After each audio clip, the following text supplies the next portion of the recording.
The black SUVs rolled into the park like death itself. Victoria Hayes didn't run. She stood, shoulders squared, as men in $1,000 suits stepped out, lawyers, security, corporate vultures who'd been hunting her for months. Adrian watched the homeless woman he'd fed every morning transform into someone else entirely. Her posture shifted, her eyes sharpened.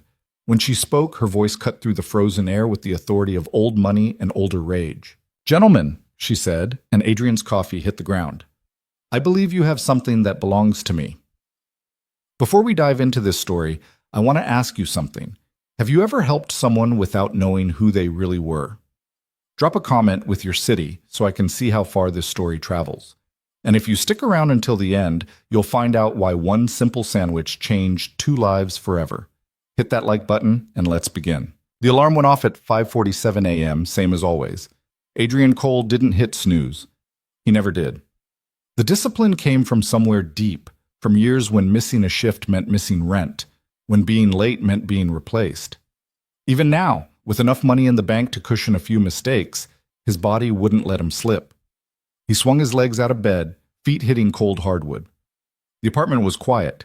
14 floors up, the city noise barely penetrated the triple-pane windows. And for a moment, just a moment, he let himself appreciate the silence. Then he stood, pulled on running clothes, and moved. The routine was sacred. 20 minutes on the treadmill in the building's gym, shower, shave, check the futures markets on his phone while the coffee brewed, toast with almond butter, 2 egg scrambled. Nothing fancy. Adrian had lived in luxury long enough to know that expensive didn't mean better, and habit didn't care about your bank account. By 6:03, he was in the kitchen making sandwiches. Not for himself. He pulled out wheat bread, turkey, Swiss cheese, mustard, but not too much. Lettuce. Tomato sliced thin. He wrapped each sandwich in wax paper with the kind of care that would have made his mother smile.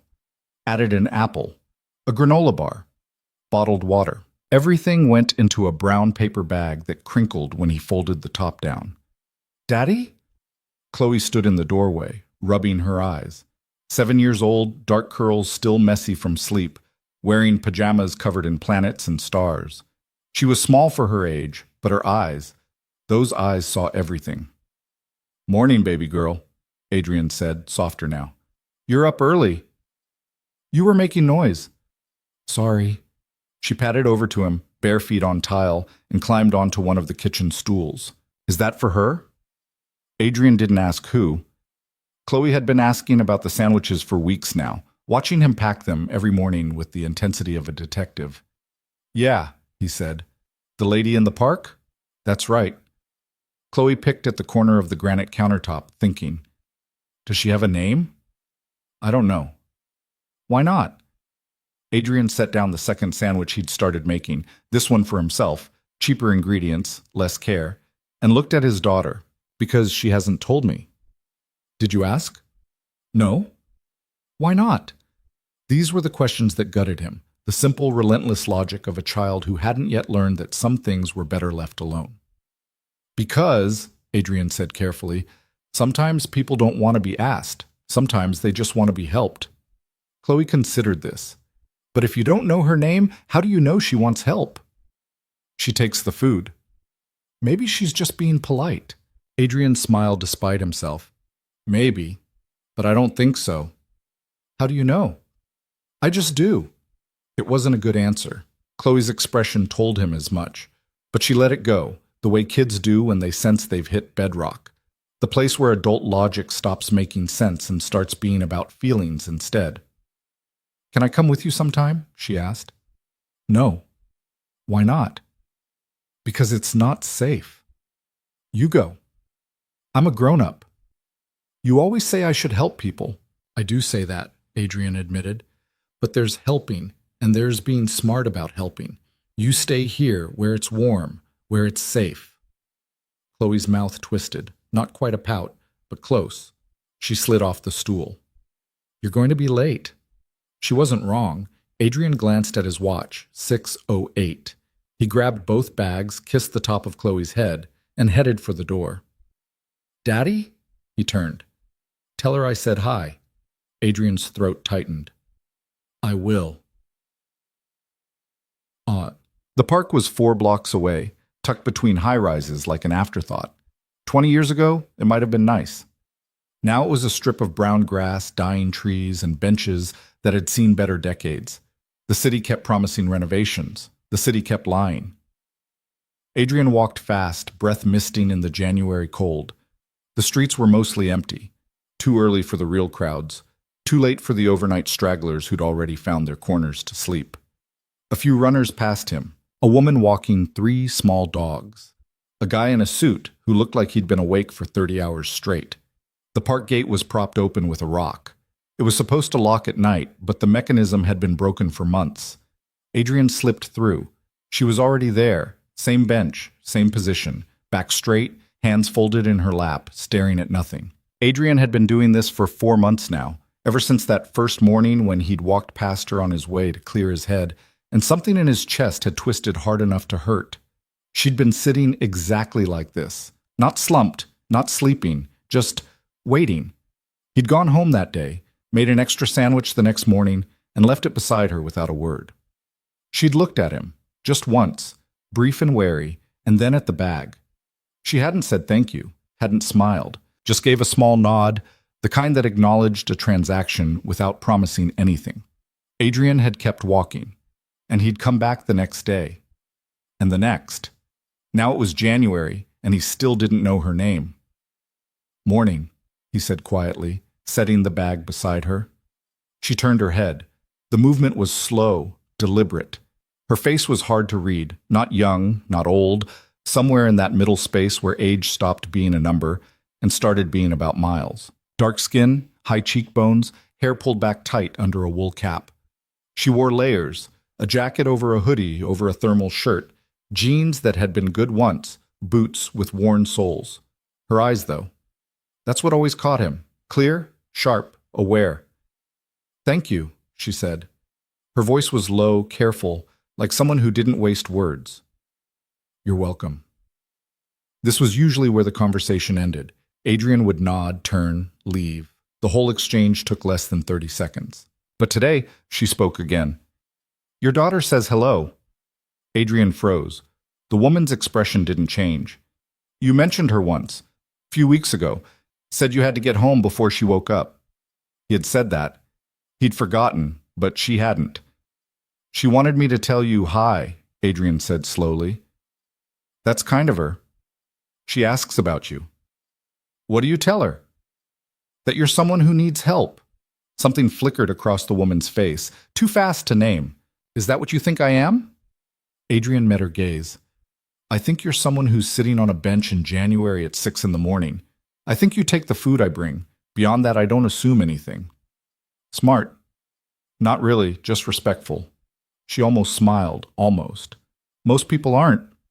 Most people are afraid." "Of what?" "Of whatever they think you represent." Now she did smile, but it was bitter. "And what do I represent?" Adrian shrugged. "Failure, maybe bad luck. The idea that it could happen to them." "Could it? Happen to anyone?" "Yeah, I think so." The woman looked away, back toward the empty path that cut through the park. "You don't know anything about me." "No," Adrian agreed. "I don't." "But you keep coming back." "I do." "Why?" It was the question he'd been asking himself for months, the one he didn't have a clean answer for. "Because," he said finally, "it costs me nothing, and it might mean something to you." She was quiet for a long moment. Then, "It does." Adrian nodded. He wanted to ask more, her name, her story, how she ended up here. But something stopped him. The same instinct that had kept him quiet for 4 months. Instead, he said, "I should get back." "To your daughter?" "Yeah. She's lucky." "I'm the lucky one." The woman looked at him again, and this time there was something different in her eyes. Recognition, maybe. Or respect. "See you tomorrow," Adrian said. "See you tomorrow." Chloe was eating cereal when he got home, cartoons playing on the tablet propped against the fruit bowl. "Did you tell her?" she asked immediately. "I told her." "What did she say?" "She said that was kind of you." Chloe beamed. "Can I write her a note?" Adrian hesitated. What kind of note? I don't know, just something nice. He thought about the woman's face, guarded, careful, scarred by whatever had brought her to that bench. A note from a 7-year-old might be too much, or it might be exactly what she needed. Okay, he said, but keep it simple. Chloe was already scrambling down, running for her room where she kept her markers and construction paper. Adrian heard drawers opening, the sound of her digging through art supplies with the single-minded focus she brought to everything that mattered to her. He poured himself coffee and sat down at the counter. His phone buzzed. Work email. 3 meetings today, all of them important, all of them requiring the version of himself that wore suits and made decisions that moved money in 7 figures. He was good at that version. He'd built it carefully over the years, brick by brick, handshake by handshake. But it wasn't the version that mattered most. The version that mattered was the one Chloe saw. The one who made sandwiches at 6 in the morning for a stranger who might not even want them. Chloe came back 10 minutes later with a piece of paper folded into quarters. She'd drawn something on the front. A sun, a tree, 2 stick figures holding hands. What does it say? Adrian asked. She unfolded it and showed him. The letters were big and uneven, written in purple marker. You are seen. From Chloe. Adrian's throat went tight again. That's perfect, baby girl. Can we put it in the bag tomorrow? Yeah, we can do that. So, the next morning, the note went into the bag along with the sandwich, the apple, the water. When Adrian set it down on the bench, the woman noticed immediately. There's something extra today, she said. My daughter wanted to give you something. The woman opened the bag carefully, like she expected it to bite. When she saw the folded paper, she went very still. She pulled it out, opened it, read it. For a long moment, she didn't move. Then she folded it back up, just as carefully, and tucked it into her jacket pocket. Tell her thank you, she said quietly. I will. The woman looked up at him, and her eyes were wet. She blinked, and the wetness disappeared, but Adrian had seen it. Your daughter, she said. She's going to be someone important. She already is. You know what I mean? Yeah, Adrian said. I do. A week passed. Then 2. Chloe started adding drawings to the bag every few days. Nothing elaborate, just simple sketches with messages. You matter. Stay warm. You're not alone. The woman kept every single one. Adrian could tell because one morning, when the wind picked up and knocked the bag over, a few of the drawings fell out of her jacket pocket. She gathered them quickly, protectively, like they were made of gold. He didn't comment on it, but he noticed. And he started noticing other things too. The way she held herself, straight-backed, controlled, like someone who'd been taught posture, mattered. The way she spoke, measured, precise, each word chosen deliberately. The book she was reading one morning when he arrived, a thick legal textbook, pages dog-eared and annotated in the margins. She saw him looking. Found it, she said simply. In the park? Library donation box. You interested in law? Used to be. She didn't elaborate, and Adrian didn't push, but the pieces didn't fit. The calm authority in her voice, the way she read complex legal theory at dawn like it was a newspaper, the fact that she never asked for anything, never begged, never showed the desperation he'd seen in others who lived on the streets. She was hiding something, or hiding from something. Petit. 3 weeks into January, a man in an expensive coat walked past the bench, saw the woman, and spat on the ground near her feet. Get a job, he muttered. The woman didn't react. Adrian, who'd been halfway down the path, turned around. Hey. The man stopped. He was older, 50s maybe, red-faced and smug. Excuse me? Apologize. For what? For being an asshole. The man's face darkened. You don't know what you're talking about. I know you just disrespected someone for no reason. She's homeless. She's a person, Adrian said, and his voice dropped into a register he rarely used, the one that had closed board meetings and ended negotiations. And you're going to apologize, or you and I are going to have a very different kind of conversation. The man looked at him, then at the woman, then back at Adrian. Whatever he saw in Adrian's face made him reconsider. Fine, he muttered. Sorry. He walked away quickly, shoulders hunched. Adrian turned back to the bench. The woman was watching him with an expression he couldn't read. "You didn't have to do that," she said. "Yeah, I did." "Why?" "Because it was the right thing to do." She studied him for a moment. Then, "You don't know me." "No." "I could be dangerous." "Are you?" "I could be." "But are you?" She smiled, actually smiled, not the bitter half version from before. "No." "Then it doesn't matter." "People will judge you," she said, "for helping me, for defending me.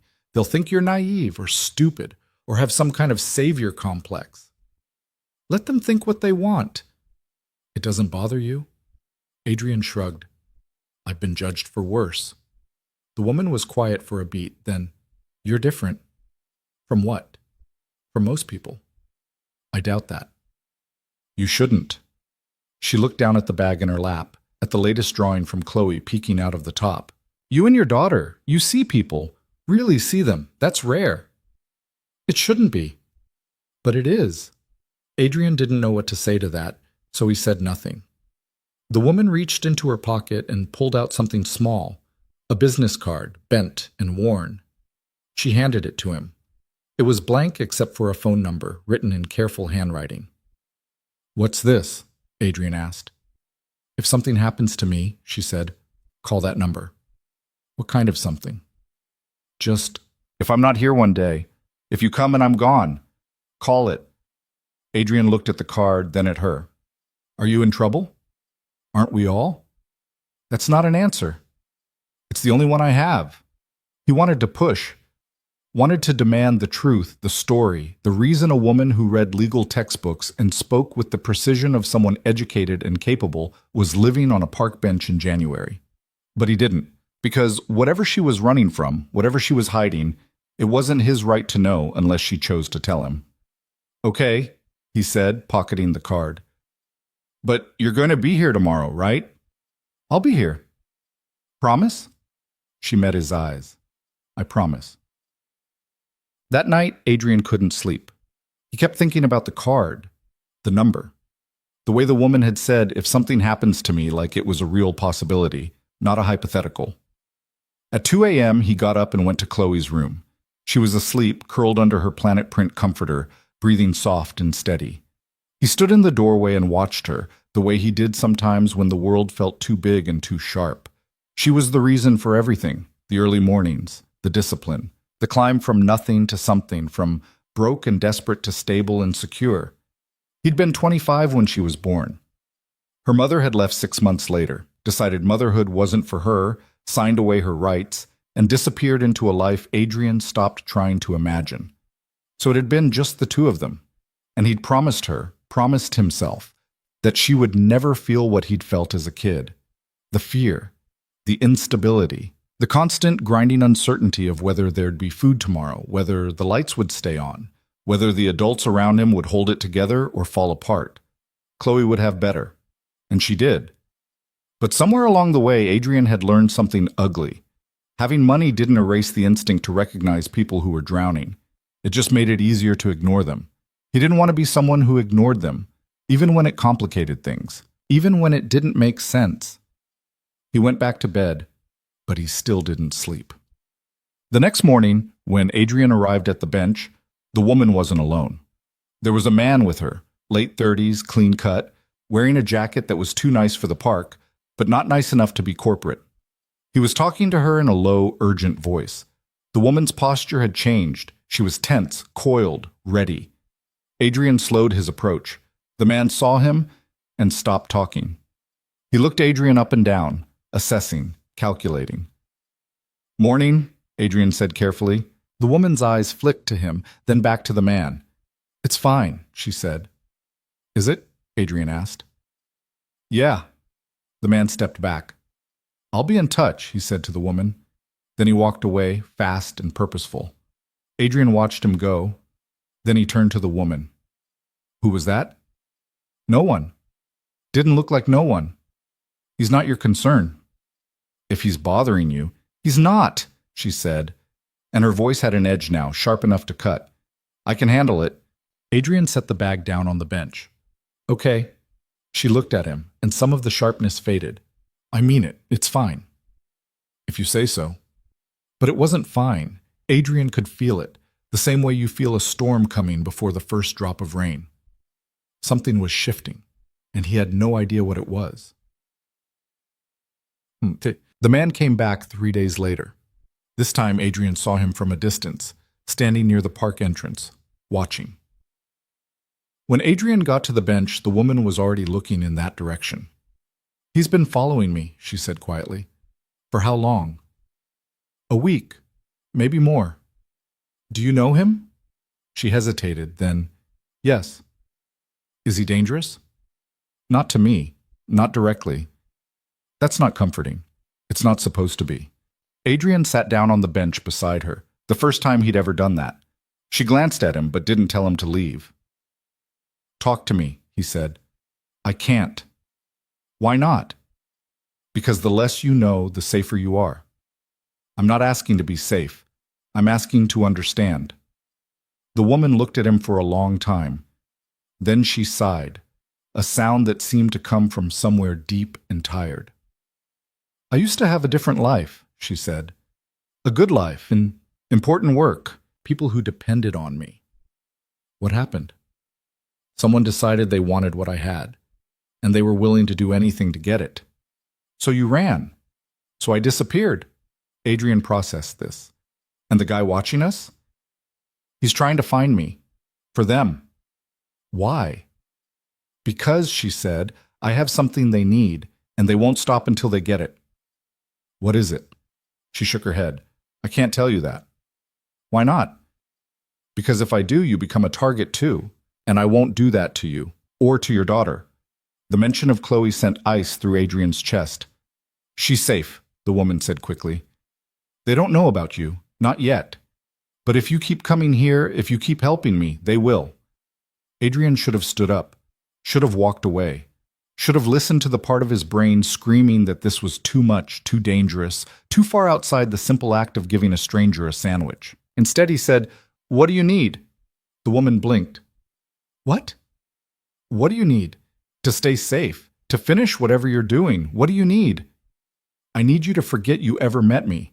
Not gonna happen. Adrian, it was the first time she'd said his name and it stopped him cold. How do you know my name? You told me, she said.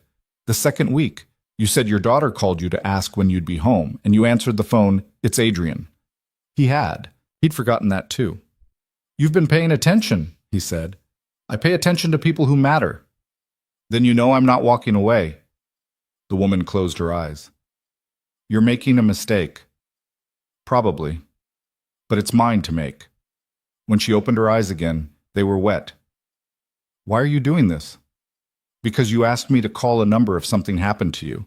Because you keep Chloe's drawings like they're the most valuable thing you own. Because you're not what people think you are, and I don't know what you're running from, but I know you don't deserve to do it alone. She looked away, jaw tight. I can't pay you, she said. I'm not asking you to. I can't promise this ends well. I'm not asking for promises. Then what are you asking for? Adrian thought about it. The truth.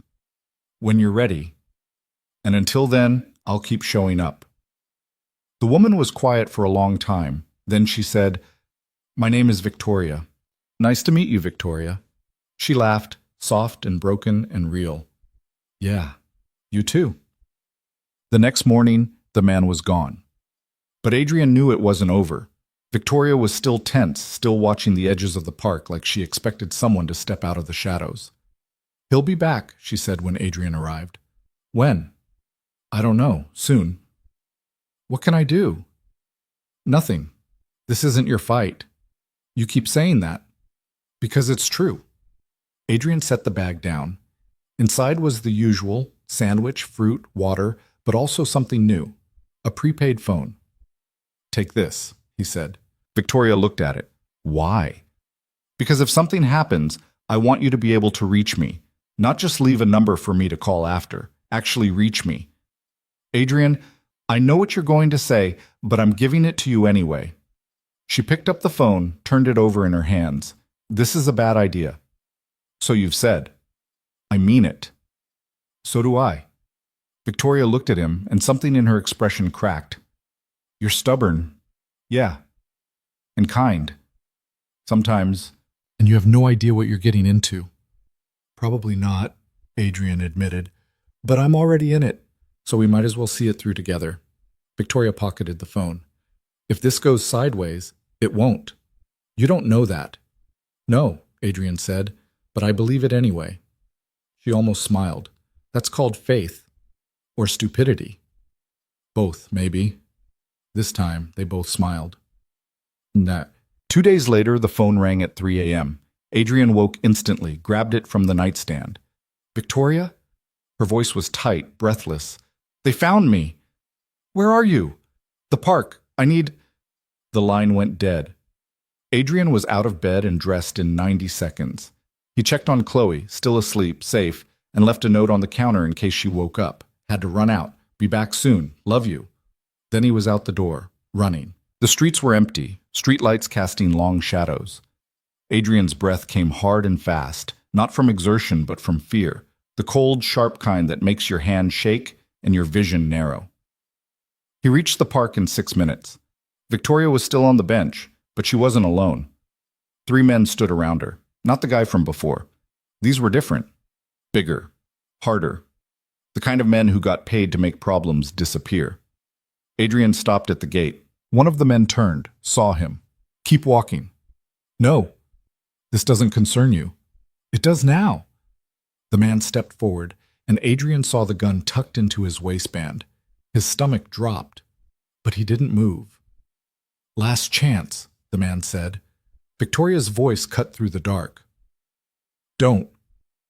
The man looked back at her. This him? The guy you've been meeting? He's no one. Then he won't mind leaving. I mind, Adrian said. The man smiled, cold and mean. Stupid. He reached for the gun, and then Victoria moved.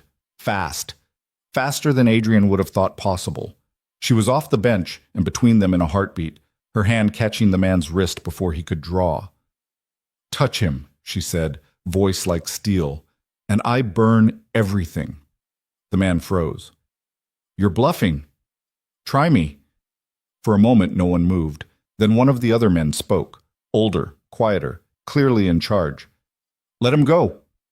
The first man stepped back, hands raised. Victoria didn't move.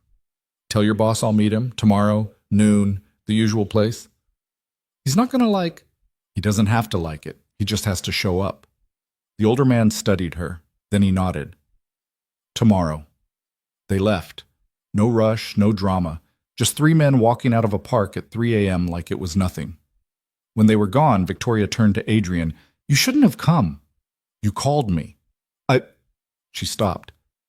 I didn't think you'd actually come. Then why'd you call? She didn't have an answer for that. Adrian's hands were still shaking. What the hell is going on? I told you, I used to have a different life. That's not an explanation. It's all I can give you right now. Victoria, tomorrow, she said. After the meeting, I'll tell you everything. I promise. Adrian wanted to argue, wanted to demand answers now, wanted to understand why men with guns were looking for a woman who lived on a park bench. But he could see the exhaustion in her face, the fear she was trying to hide, so he nodded. Okay, tomorrow. Go home, Victoria said. Be with your daughter. Forget this happened. I'm not going to forget. I know. She smiled, sad and tired. That's the problem. Adrian walked home slowly, adrenaline fading into something heavier. When he got back, Chloe was still asleep. He sat on the edge of her bed and watched her breathe, the way he had 1,000 times before, and he wondered what the hell he'd gotten himself into. The next day dragged. Adrian went through the motions, meetings, calls, emails, but his mind was elsewhere. At 11:45, he told his assistant he was leaving early. She didn't ask questions. By noon, he was back at the park. The bench was empty. Adrian's chest tightened. He checked his phone. No messages, no missed calls. He waited. 12:15. 12:30. At 12:40, a black SUV pulled up to the park entrance. Then another. Then a third. Adrian's blood went cold. The doors opened. Men in suits stepped out. Not the thugs from last night, but lawyers, corporate types, and behind them more security. And then Victoria. She stepped out of the center vehicle, and Adrian's breath caught. Because this wasn't the woman from the bench. This was someone else entirely. She wore a tailored coat, dark and expensive. Her hair was down, styled. Her posture was different, shoulders back, chin up, every movement controlled and deliberate. She looked like money, old money, real money. And when she spoke, her voice carried across the park with the kind of authority that didn't ask for attention. It demanded it. "Gentlemen," she said, "I believe you have something that belongs to me." Adrian stood frozen, watching as the lawyers stepped forward, as briefcases were opened, as documents were produced. Victoria didn't look at him. She was focused entirely on the men in front of her, and when one of them tried to interrupt, she cut him off with a single raised hand. "No," she said, "you're done talking. I've spent 4 months gathering evidence, 4 months documenting every illegal move you made while I was gone, 4 months building a case that will bury you and everyone who helped you." One of the lawyers tried to speak. "Ms. Hayes, Ms. Hayes." Victoria's smile was sharp enough to draw blood. "That's the first time you've called me that in months. Funny how respect comes back when you realize you've lost. We can negotiate. There's nothing to negotiate. The company is mine. It was always mine. My father built it, and when he died, it passed to me. Not to you, not to the board. To me. The shareholders will do what I tell them," Victoria said, "because I control 51% of the voting stock, and I just filed injunctions blocking every single attempt you made to dilute my shares." The lawyer went pale. Victoria stepped forward. "You tried to erase me, tried to make me disappear, tried to take everything I spent my life building." She leaned in close. "You failed." The lawyer opened his mouth, closed it, looked at the men behind him. No one moved. Victoria straightened. "My lawyers will be in touch. You have 48 hours to vacate your offices and turn over all company assets. If you refuse, I'll file criminal charges for fraud, embezzlement, and conspiracy. And unlike you, I have evidence." She turned and walked back toward the SUV. Then, for the first time, she looked at Adrian. Their eyes met. And in that moment, Adrian saw everything: the exhaustion, the relief, the fear that it still might fall apart, but also something else. Gratitude. She mouthed 2 words. "Thank you." Then she was gone. The SUVs pulled away, leaving Adrian standing alone in the empty park. He stood there for a long time, trying to process what he'd just seen, trying to understand how the woman on the bench, the one who'd accepted his sandwiches with quiet grace, was the same person who'd just dismantled a corporate coup with the precision of a surgeon. His phone buzzed. A text from an unknown number. "I'll explain. I promise. But I need a few days to handle things. Don't come to the park. I won't be there. V." Adrian stared at the message. Then he typed back, "Take all the time you need. I'll be here when you're ready." The response came immediately. "I know you will. That's why I trusted you." Bassam, Chloe asked about this lady that night. "Did you see her today?" She wanted to know. Adrian thought about how to answer. "Yeah, I did." "Is she okay?" "She's better than okay. She's going to be fine." Chloe studied him. "You look sad." "Not sad, just processing." "Processing what?" "That sometimes people aren't what they seem." "Is that bad?" "No," Adrian said slowly. "Not bad. Just complicated." Chloe seemed to accept this. She went back to her homework, colored pencils scratching across paper. Adrian sat down beside her. "You did a good thing, with the drawings. I just wanted her to know someone cared." "She did know. She does. It mattered." Chloe looked up. "Will we see her again?" "I don't know, baby girl. Maybe." "I hope so." "Me too." And he meant it. 5 days passed. Adrian didn't go to the park, didn't try to call, didn't push. He just waited. On the 6th day, his phone rang. Victoria's voice was different now, stronger, more settled. "Can we talk?" "Yeah, of course." "There's a coffee shop on 5th and Brennan. Can you meet me there in an hour?" "I'll be there."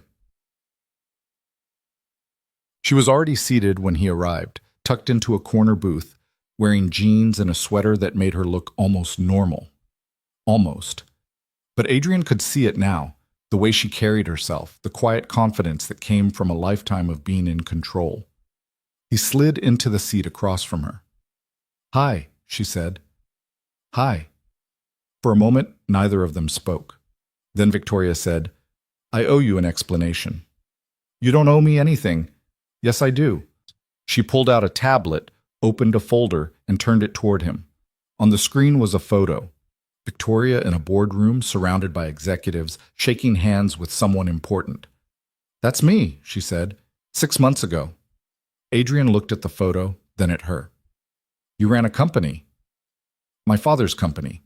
Hayes Industrial, manufacturing, logistics, government contracts, worth about $400 million when he died. And you inherited it." "I did. But the board didn't want a 29-year-old woman in charge, so they tried to push me out. Quietly at first. Then, not so quietly." "What happened?" "They doctored financials, made it look like I was mismanaging funds, tried to get the shareholders to vote me out." "Did it work?" "Almost. But I saw it coming, so I disappeared." "To the park." "To the park," Victoria confirmed. "I needed time.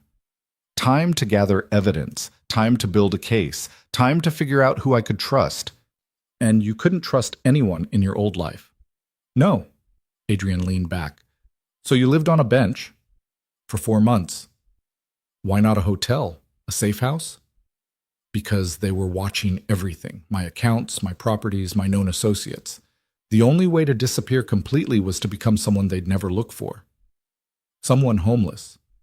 "Yes." Adrian processed this. "And the guy who kept coming to the park?" "Private investigator, one of theirs. He'd been tracking me for weeks, but he could never confirm it was me. I was too careful." "And the men with guns?" Victoria's jaw tightened. "That was them escalating. They knew time was running out. If I could file the evidence before they forced me out, I'd win. So they tried to scare me into coming out of hiding." "Did it work?" "No, but you almost did." Adrian frowned. "What do you mean?" "When you showed up that night, when you didn't run even after seeing the gun, I realized I couldn't keep doing this alone. I was ready to fight them, but I wasn't ready to let you get hurt because of me." "So you called the meeting." "So I called the meeting." Victoria closed the tablet. "I filed everything the next morning. Injunctions, evidence, fraud charges. By noon it was over. The board folded. The company is mine again." "Just like that?" "Just like that." Adrian shook his head. "You could have told me." "Would you have believed me?" "I don't know. Maybe. Or maybe you would have thought I was crazy, or dangerous, or lying." She had a point. "I kept your daughter's drawings," Victoria said quietly. "Every single one. They're in a safety deposit box now, along with everything else important." Adrian's throat tightened. "Why?" "Because they reminded me that not everyone sees the worst in people, that kindness exists even when you're at your lowest, that sometimes someone notices." She met his eyes. "You noticed me, Adrian. When I was invisible to everyone else, you saw me, you and Chloe, and that's not something I'll ever forget." Adrian didn't know what to say. Victoria reached into her bag and pulled out an envelope. She slid it across the table. "What's this?" Adrian asked. "Open it." He did. Inside was a letter, typed on expensive letterhead, and a check. Adrian's eyes went wide when he saw the number. "No," he said immediately. "Absolutely not." "It's for Chloe," Victoria said. "For her education, for her future. I've also set up a trust that will cover tuition, books, housing, whatever she needs through graduate school if she wants it." "Victoria, I'm not done. There's also a job offer. CFO of Hayes Industrial. Starting salary is in the letter. Benefits, stock options, the whole package." Adrian stared at her. "You can't be serious." "I'm completely serious. You don't even know if I'm qualified. You ran a startup from nothing to acquisition in 3 years. You manage a portfolio worth 8 figures. You made smart, disciplined decisions even when you had every reason to panic." She leaned forward. "You're more qualified than half the people who've held that position." "That's not... And more than that," Victoria continued, "you're someone I can trust. In my world, that's rarer than competence. Adrian looked at the check again. The number was absurd, life-changing. The kind of money that would mean Chloe never had to worry about student debt, never had to choose between dreams and practicality. But it felt wrong. I didn't do this for money, he said. I know, that's exactly why I'm offering it. Victoria, I'm not asking you to take charity, she said. I'm offering you a job you're qualified for and compensation your daughter deserves. What you do with it is up to you. Adrian set the envelope down. I need to think about it. Take all the time you need. They sat in silence for a moment. Then Adrian said, What happens now, to you? Victoria smiled, real and warm and nothing like the guarded expression he'd seen for months. I go back to work. I fix what they broke. I rebuild. And the park? What about it? Will you go back? Victoria looked out the window. I don't think so. That part of my life is over. Good. She turned back to him. But I'll never forget it. Or you. Adrian nodded. Same. He told Chloe that night. Not everything. She didn't need to know about the guns or the fear or the danger, but he told her that the lady from the park was okay, that she'd been going through something hard and she'd come out the other side, and that she wanted to say thank you. Chloe beamed. Can I meet her? Adrian hesitated. Maybe. Someday. I'd like that. Me too, baby girl. That night after Chloe went to bed, Adrian sat at the kitchen counter and read the letter again. The job offer was real, the compensation was real, and the trust for Chloe was already established. He'd checked. Irrevocable. Legal. Done. Victoria had given his daughter a future, and she'd given him a choice. He thought about it for a long time. Then he picked up his phone and typed a message. I'll take the job, but I'm earning it. No special treatment. The response came quickly. I wouldn't expect anything less. Welcome to Hayes Industrial, Adrian. Let's build something good. Adrian smiled. For the first time in a long time, the future felt wide open, and it had all started with a sandwich. Adrian's first day at Hayes Industrial started at 7 in the morning, 2 weeks after that conversation in the coffee shop.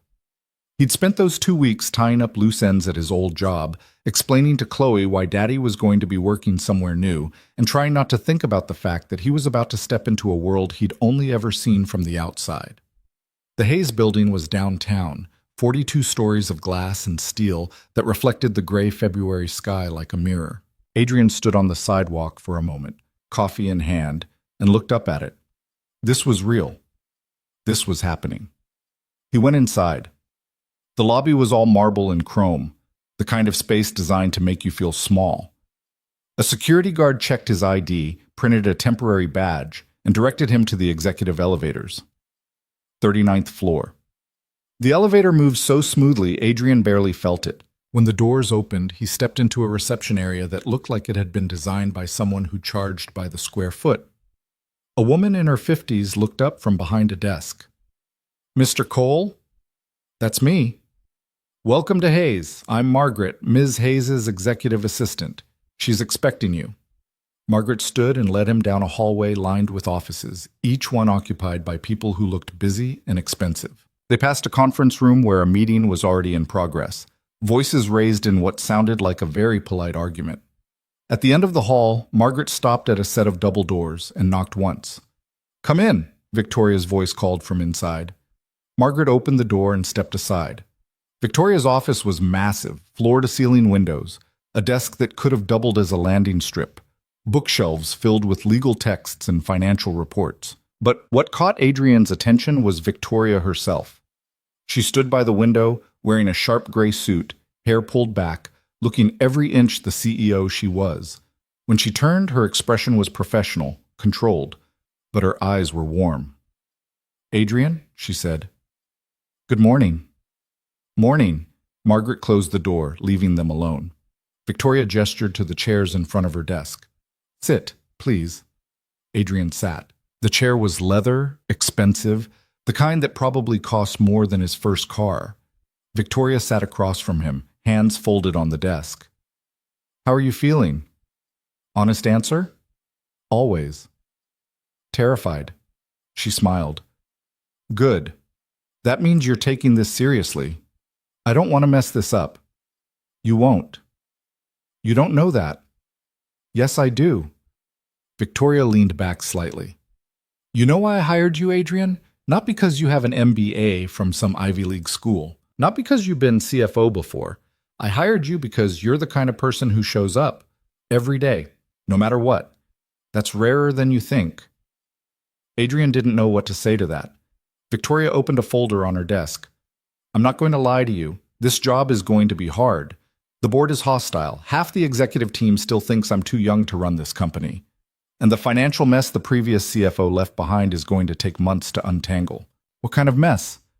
The kind where money went places it shouldn't have, and the paper trail was buried under 6 layers of shell companies. She slid the folder across the desk.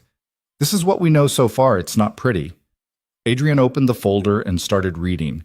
His stomach sank with every page. Fraudulent contracts, kickbacks, offshore accounts. The previous CFO hadn't just been corrupt. He'd been systematic about it. Jesus, Adrian muttered. Yeah. He looked up. How did no one catch this? Because the people who should have been watching were in on it. Victoria's expression hardened. My father trusted the wrong people. And when he died, they saw an opportunity to steal from the company, to gut it. If I hadn't disappeared when I did, if I hadn't spent those months gathering evidence, they would have succeeded. Adrian closed the folder. What do you need me to do? Fix it, all of it. Rebuild the financial systems from the ground up. Make sure this never happens again. That's a tall order. I know, but I also know you can do it. Adrian met her eyes. I'm going to need help. A team. You'll have one. I've already started vetting candidates, but the final decisions are yours. And the board? Let me worry about the board. Victoria, I'm serious, Adrian. You focus on the numbers. I'll handle the politics. He wanted to argue, but something in her tone told him it wouldn't matter. Okay, he said. When do I start? Victoria smiled. You already did. Bad. The next 3 months were brutal. Adrian had thought he understood hard work, long hours, high stakes, pressure that made your chest tight and your sleep shallow. But this was different. This was corporate warfare, and he was right in the middle of it. The first week, he spent 14 hours a day reviewing financial records, tracking down discrepancies, and trying to make sense of a system that had been deliberately designed to be confusing. His team, 4 analysts Victoria had hired based on his recommendations, worked just as hard, but even together, progress was slow. The second week, he presented his preliminary findings to the board. It didn't go well. This is speculation, one of the board members said, a man in his 60s named Richard Castellan, who'd been with the company since before Victoria was born. You're accusing people of crimes based on incomplete data. It's not speculation when there's a paper trail, Adrian said evenly. A paper trail you've interpreted in the way that supports Ms. Hayes' narrative. It's not a narrative. It's fraud. Castellan's face reddened. You've been here 2 weeks, Mr. Cole. You don't know how this company works. I know how numbers work, and these don't add up. The meeting devolved from there. Half the board wanted Adrian fired on the spot. The other half wanted to wait and see. Victoria, sitting at the head of the table, stayed calm. We're not firing anyone, she said when the shouting finally died down. Mr. Cole is doing exactly what I hired him to do. If you have a problem with that, take it up with me. Castellan glared at her. This is a mistake, Victoria. Then it's my mistake to make. After the meeting, Adrian found Victoria in her office, staring out the window. I'm sorry, he said. For what? For pissing off your board. Victoria turned, and she was smiling. Don't be. They needed to be pissed off. They've been comfortable for too long. Castellan's going to be a problem. Castellan's always been a problem, but he doesn't have the votes to remove me, and he knows it. Adrian leaned against the doorframe. How do you do it? Do what? Stay calm when they're screaming at you. Practice, and knowing I'm right. Must be nice. It is. Victoria's smile faded. But it's also exhausting. Some days I want to walk away.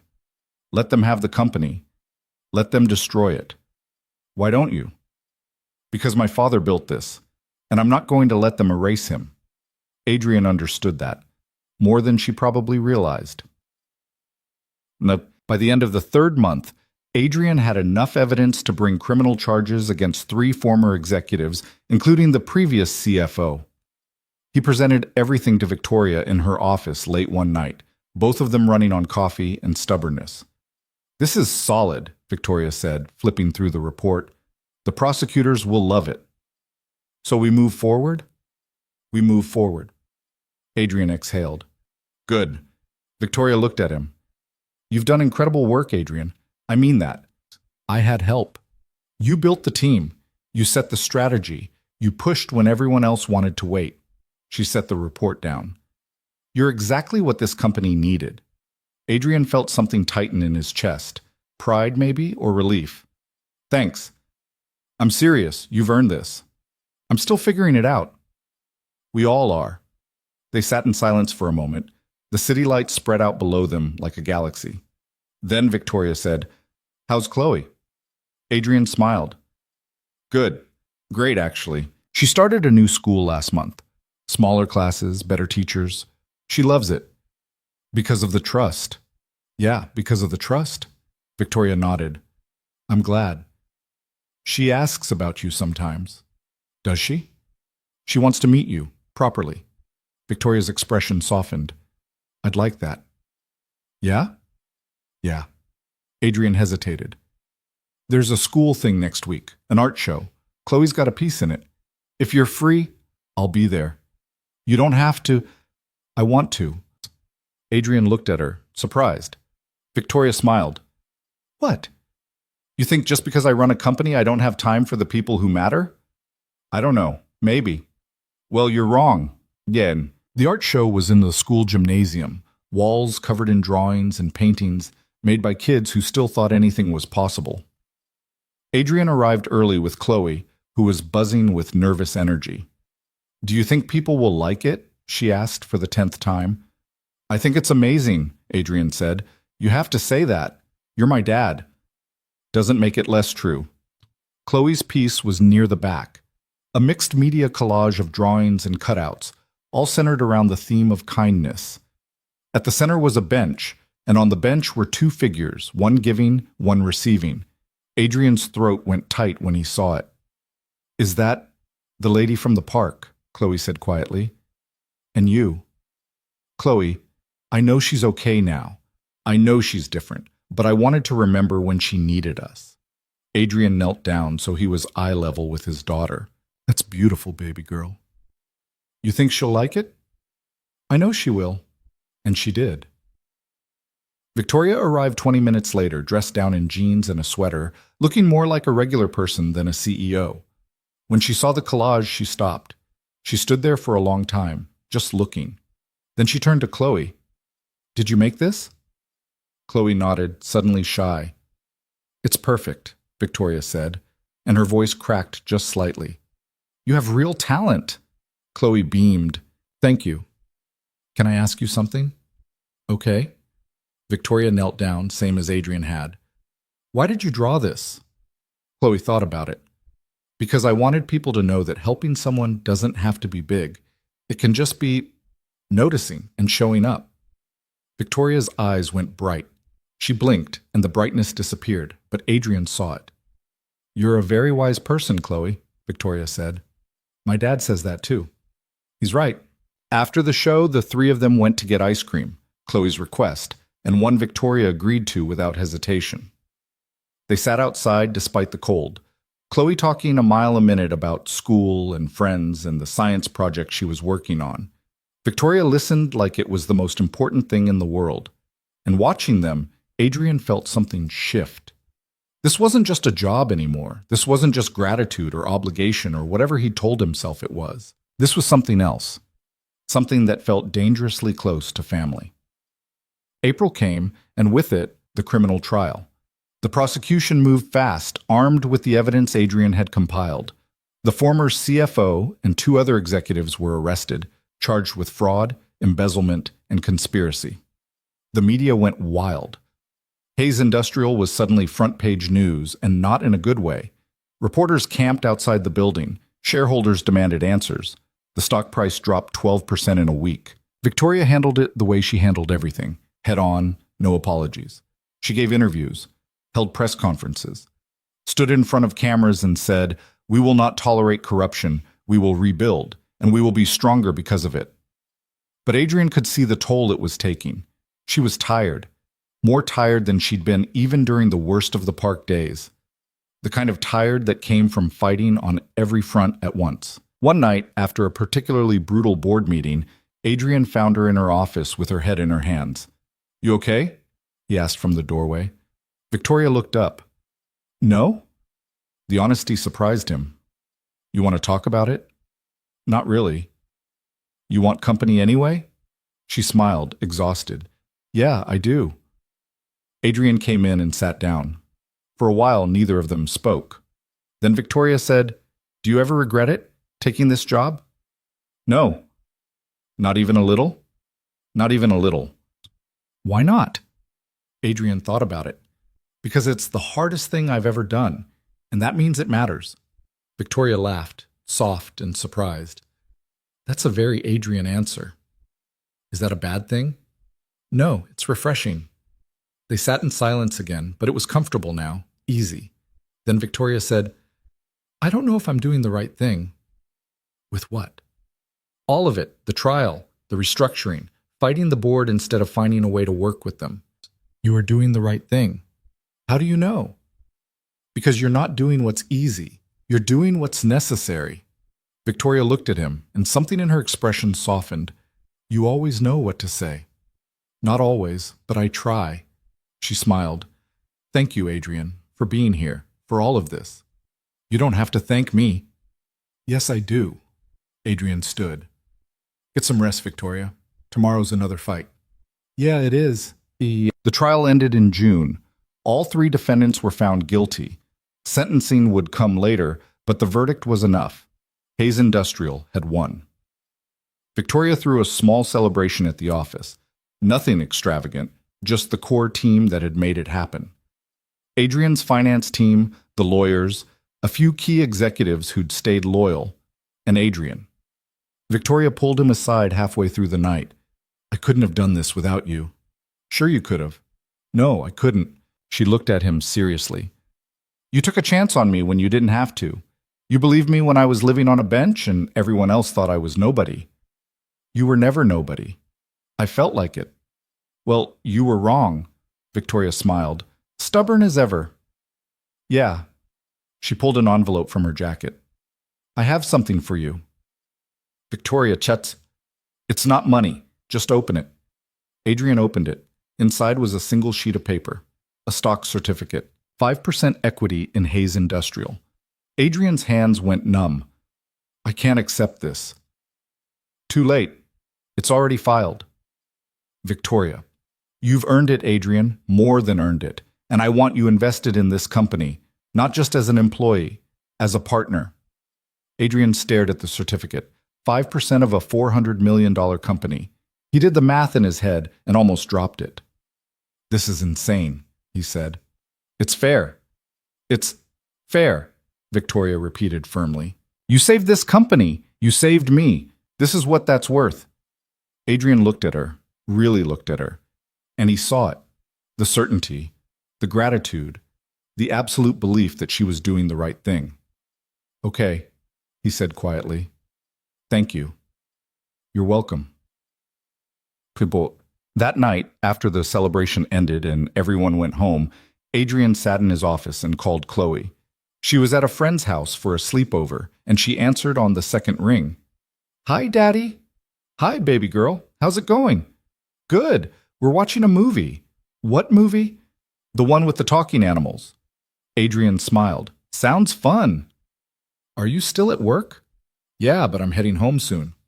"Okay, love you." "Love you too." He hung up and sat in the quiet office, looking out at the city. 5% equity. A partnership. A future that looked nothing like the one he'd imagined a year ago. And it had all started because he'd noticed someone who needed help. Adrian thought about the bench in the park, the brown paper bags, the quiet mornings when the world felt small and manageable. He missed it, in a strange way. Not the struggle, not the uncertainty, but the simplicity. The clear sense of purpose that came from doing one good thing every day without expecting anything in return. He wondered if he'd lost that somewhere along the way. Then his phone buzzed, a text from Victoria. "Thank you for tonight and for everything." Adrian smiled and typed back, "Any time." The response came immediately. "I'm holding you to that." Summer came. Chloe finished second grade with honors. Adrian took her on vacation, a week in the mountains, just the two of them. No work, no phones, no pressure. They hiked, they fished, they sat by the campfire and talked about everything and nothing. One night, Chloe asked, "Do you like your new job?" "Yeah, I do." "Even though it's hard?" "Especially because it's hard." Chloe poked at the fire with a stick. "Do you think the lady, Victoria, do you think she's happy now?" Adrian thought about it. "I think she's working on it." "What does that mean?" "It means being happy isn't something that just happens. You have to build it, same as anything else." "Are you happy?" The question caught him off guard. Was he? Adrian looked at his daughter, smart, kind, full of possibility, and felt something settle in his chest. "Yeah," he said. "I am." Chloe smiled. "Good. Beb." When they got back from vacation, there was a message waiting. Victoria wanted to meet, not at the office, somewhere else. She gave him an address. Adrian recognized it immediately. The park. He arrived at dawn, same time he used to. The air was cool, the sky just starting to lighten. Victoria was already there, sitting on the bench. Their bench. Adrian walked over slowly. Hey. He sat down beside her. "Why here?" Victoria looked around at the dying grass, the cracked pavement, the trees that had seen better years. "Because I needed to remember." "Remember what?" "That none of this matters if I forget where I came from." She turned to him. "I've been so focused on rebuilding the company, on proving myself, that I almost lost sight of why I was fighting in the first place." "And why were you fighting?" "Because my father believed in something. He believed that business could be honest, that success didn't have to come at someone else's expense." She paused. "I want to believe that too." Adrian nodded. "So what are you going to do?" "Change things.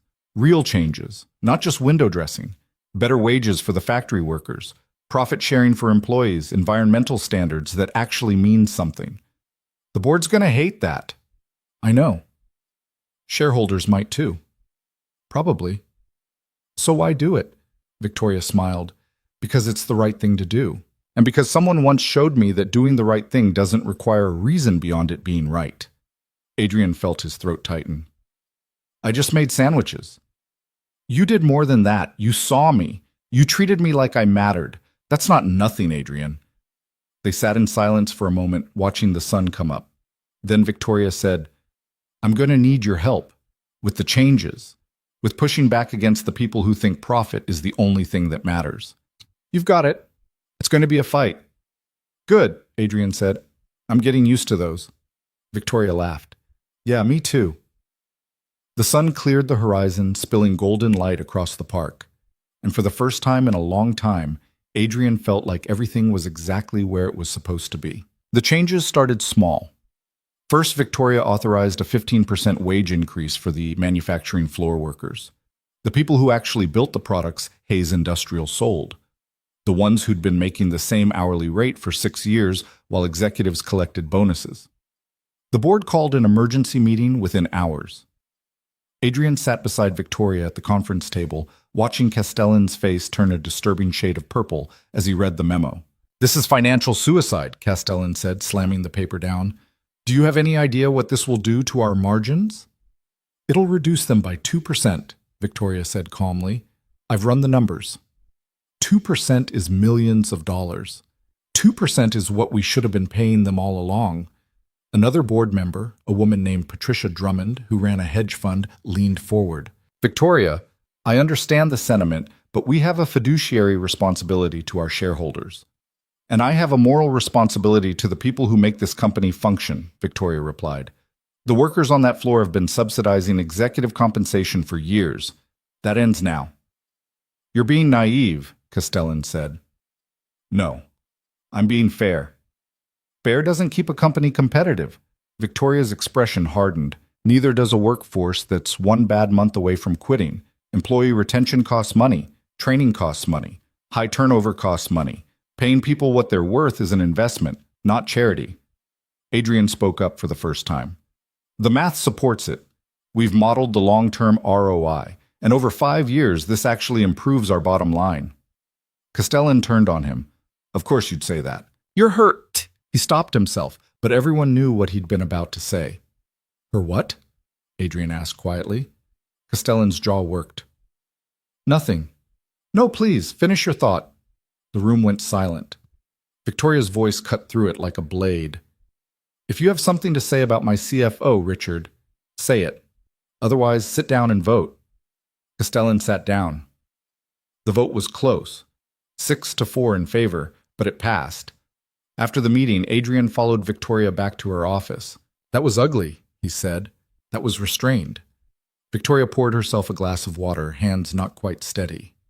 6 months ago, he would have called you my boy toy right to your face. Adrian winced. Jesus. Welcome to corporate leadership, where sexism and racism are still alive and well. They just use better words. You want me to talk to him? No, I want you to ignore him. Victoria drank half the glass in one go. Castellan's old guard. He'll fight every change we make because change means admitting the old way was wrong, and men like him don't admit they're wrong. So what do? We outlast him. She set the glass down. He's 67, he'll retire eventually or die. Either way, we just have to survive until then. It wasn't a comforting thought, but it was realistic. The wage increase went into effect the following month. Adrian made a point of visiting the manufacturing floor the day the first paychecks went out. He wanted to see the impact firsthand, wanted to know if the numbers on paper translated to something real. The floor manager, a guy named Marcus who'd been with the company for 20 years, met him at the entrance. Mr. Cole, Marcus said, shaking his hand. Good to see you down here. Figured it was about time. How's it going? Honestly, best morale I've seen in a decade. Marcus gestured toward the floor, where workers operated machinery with practiced efficiency. People actually smile now. That's not nothing. The raise helped? The raise helped. But you know what helped more? Knowing someone upstairs actually gives a damn. Adrian felt something warm spread through his chest. Ms. Hayes cares a lot about this company, about the people in it. We can tell. And for what it's worth, people appreciate what you're doing too. I'm just doing my job. Yeah, but you're doing it right. Marcus clapped him on the shoulder. That matters. Adrian spent the next hour walking the floor, talking to workers, listening to their concerns. Most of it was small stuff. Better ventilation in the West Wing, updated equipment that didn't break down every other week, more flexible shift scheduling for parents. He took notes on everything. When he got back to his office, he compiled it into a report and sent it to Victoria with a subject line that read, "Things that actually matter." Her response came 10 minutes later. Let's fix all of it. Yeah, but not everyone was happy. 2 weeks after the wage increase, Adrian started noticing things. Small things at first, files that weren't where he'd left them, passwords that suddenly didn't work, meeting invitations that never arrived. Then it escalated. One morning, he came in to find his office door unlocked. His computer was on, even though he always shut it down at night. And when he checked the access logs, someone had logged into his account at 3 in the morning. Adrian went straight to Victoria. Someone's trying to dig up dirt on me, he said, closing her office door behind him. Victoria looked up from her laptop. What kind of dirt? I don't know, but someone accessed my files last night. Financial records, emails, personnel reviews. Did they take anything? Not that I can tell, but they were looking. Victoria's expression went cold. Castellan. You think? I know. He's done this before. When my father was alive, any executive who threatened his influence suddenly had ethics complaints filed against them. Mysterious audits, anonymous tips to the press. That's illegal? Yeah, but hard to prove. Victoria stood and walked to the window. He's scared, Adrian. You're good at your job, people respect you, and you're loyal to me. That makes you dangerous. So what do I do? Nothing. Let him look. He won't find anything because there's nothing to find. She turned back to him. But from now on, we document everything. Every conversation, every decision, every email. If he's building a case, we need to be ready to defend against it. Adrian nodded, but his stomach was in knots. He'd dealt with office politics before, but this was different. This was personal. This was someone actively trying to destroy him. And the worst part was, he had Chloe to think about. If this blew up, if Castellan found some angle to twist into a scandal, it wouldn't just hurt Adrian. It would hurt his daughter. That night, he sat at his kitchen counter and stared at his laptop, second-guessing every decision he'd made in the last 6 months. Should he have kept his old job? Should he have said no to Victoria's offer? Should he have just kept walking past that bench in January and never looked back? His phone buzzed. A text from Victoria. Stop spiraling. I can feel it from here. Adrian actually laughed. He typed back, How do you know I'm spiraling? Because I would be too. But here's the thing. We're doing the right thing, and that's worth fighting for. Even when it's this hard? Especially when it's this hard. Adrian set the phone down and took a breath. She was right. This was worth fighting for. Chloe noticed something was wrong. She always did. One night, while Adrian was helping her with homework, she stopped mid-sentence and looked at him. Daddy, are you okay? Yeah, baby girl, I'm fine. You don't seem fine. Adrian set down the pencil he'd been holding. Just work stuff. Nothing for you to worry about. Is it because of Victoria? No, not because of her. Because of some people who don't like the changes we're making. Chloe frowned. Why don't they like it? Because change is scary, even when it's good. That's dumb. Yeah, it kind of is. Chloe chewed on her bottom lip, thinking. Do you wish you hadn't taken the job? The question hit Adrian harder than he expected. No, he said, and he meant it. I don't wish that. Even though it's hard. Even though it's hard. Chloe seemed to accept this. She went back to her homework, pencil scratching across paper. But later, after she'd gone to bed, Adrian found a drawing on the kitchen counter. It was them. Stick figure Adrian and stick figure Chloe, holding hands. Above them, in Chloe's careful handwriting, it said, You're brave. Adrian folded the drawing carefully and put it in his wallet. He'd need the reminder. Yet, the next attack came in the form of an anonymous email to the board. Someone, Castellan, almost certainly, had compiled a dossier on Adrian. Every questionable decision he'd made at his previous job, every investment that hadn't panned out, every conflict with former colleagues, none of it was criminal. Most of it was just normal business friction, the kind everyone dealt with. But presented in the right way, it looked damning. The email suggested that Adrian was reckless, vindictive, and potentially dishonest. It questioned his qualifications. It implied that Victoria had hired him for personal reasons rather than professional merit. The board demanded a response. Victoria called Adrian into her office the day the email circulated. I need you to be honest with me, she said. Is any of this true? Adrian had expected the question. He'd prepared for it. Some of it's true. Most of it's taken out of context. He sat down across from her. At my last job, I made a call on an investment that didn't work out. We lost money. I took responsibility for it, restructured the portfolio, and recovered the losses within a year. That's the reckless decision-making they're talking about. And the conflict with colleagues? I fired someone for falsifying expense reports. They filed a complaint claiming I had a personal vendetta. HR investigated and cleared me. Adrian leaned forward. Victoria, none of this is new. It was all in my employment records when you hired me. I know? Then why are we having this conversation? Because the board doesn't know that. And Castellan is betting I'll panic and cut you loose to protect myself. Adrian's chest tightened. Are you going to? Victoria's expression was unreadable for a long moment. Then she smiled, sharp and fierce. Not a chance. Relief flooded through him. We're going to fight this, Victoria continued. I'm calling a special board meeting. You're going to present your side.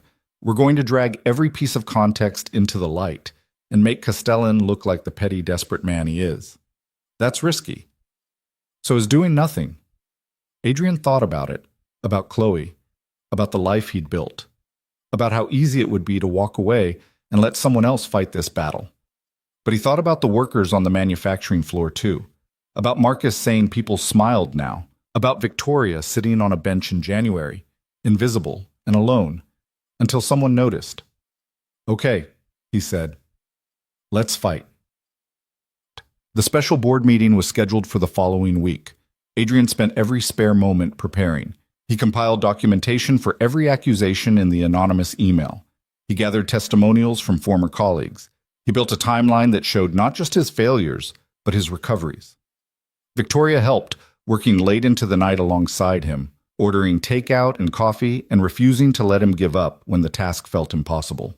"You know," Adrian said one night around midnight, rubbing his eyes, "a year ago I was making sandwiches at 6 in the morning. Now I'm fighting for my career in front of a corporate board. That's a hell of a pivot." Victoria looked up from her laptop.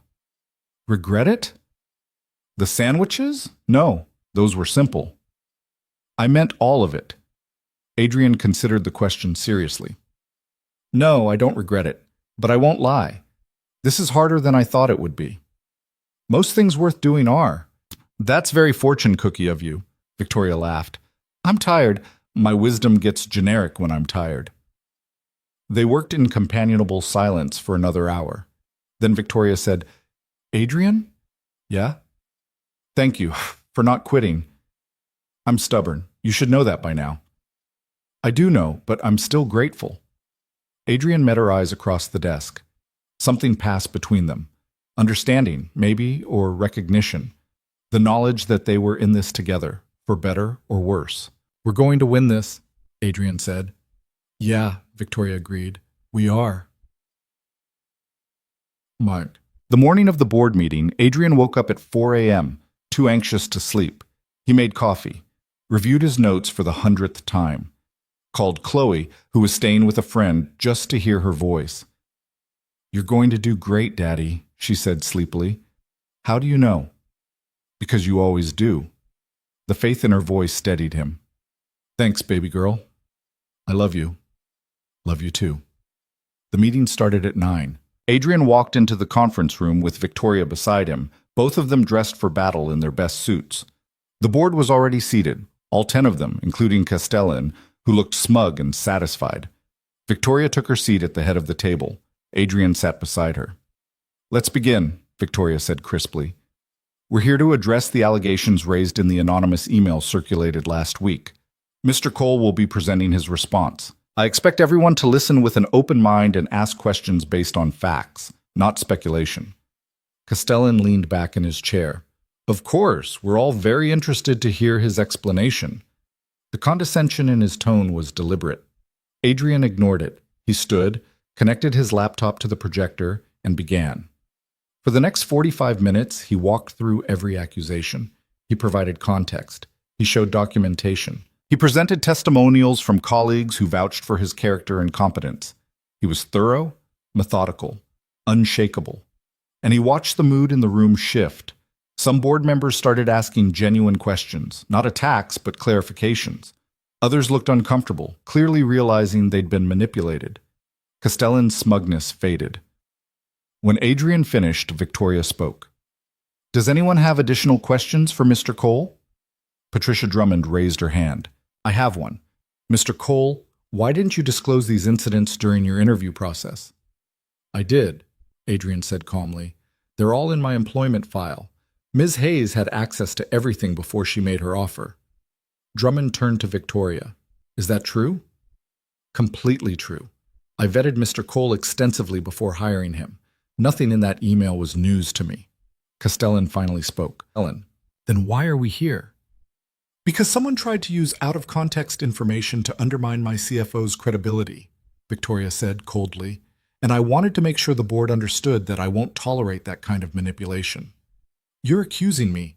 "I'm not accusing anyone, Richard. I'm stating a fact.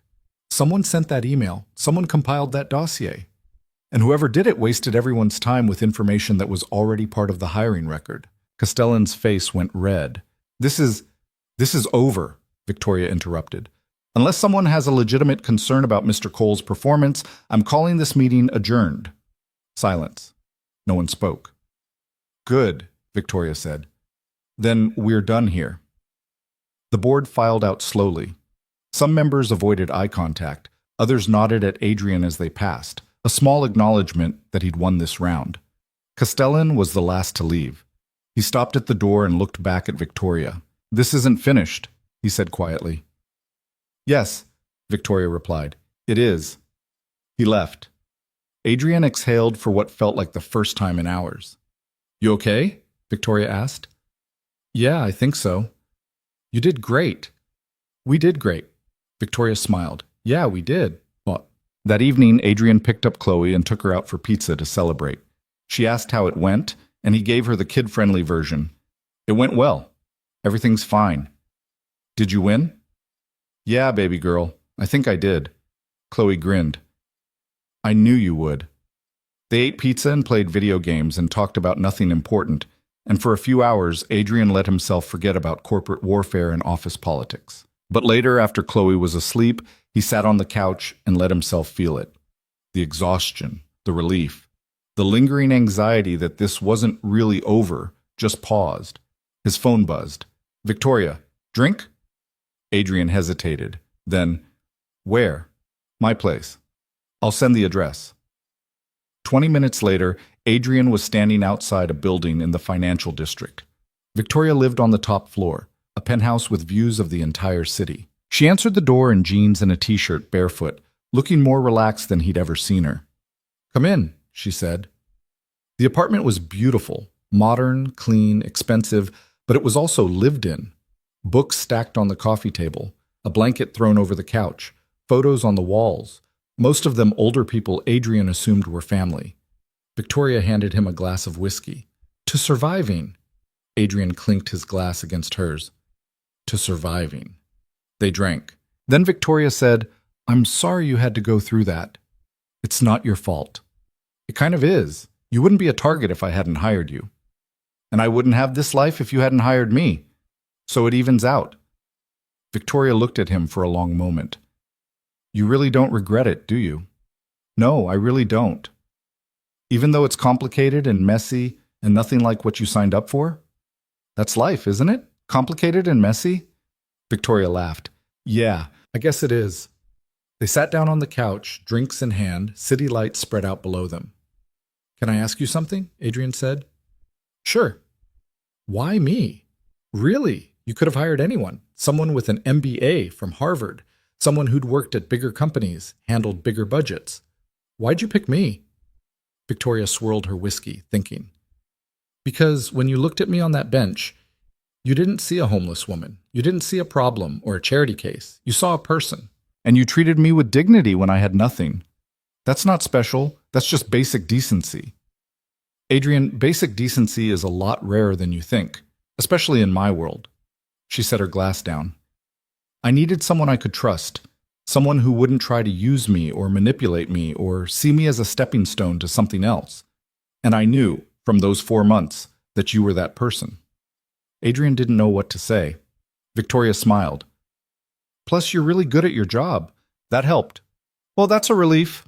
They talked for another hour about everything and nothing, about Chloe's school play coming up, about Victoria's plans for the company, about the fact that neither of them had dated anyone in years and probably wouldn't have time even if they wanted to. It was easy, comfortable, like talking to someone who actually understood. When Adrian finally left, it was past midnight. Victoria walked him to the door. "Thanks for coming," she said. "Thanks for the whiskey." "Any time." Adrian hesitated. "Victoria?" "Yeah?" "We're going to be okay. All of this. It's going to work out." She smiled, genuine and warm. "I believe you." And for a while it did work out. The rest of the summer was relatively calm. The company stabilized.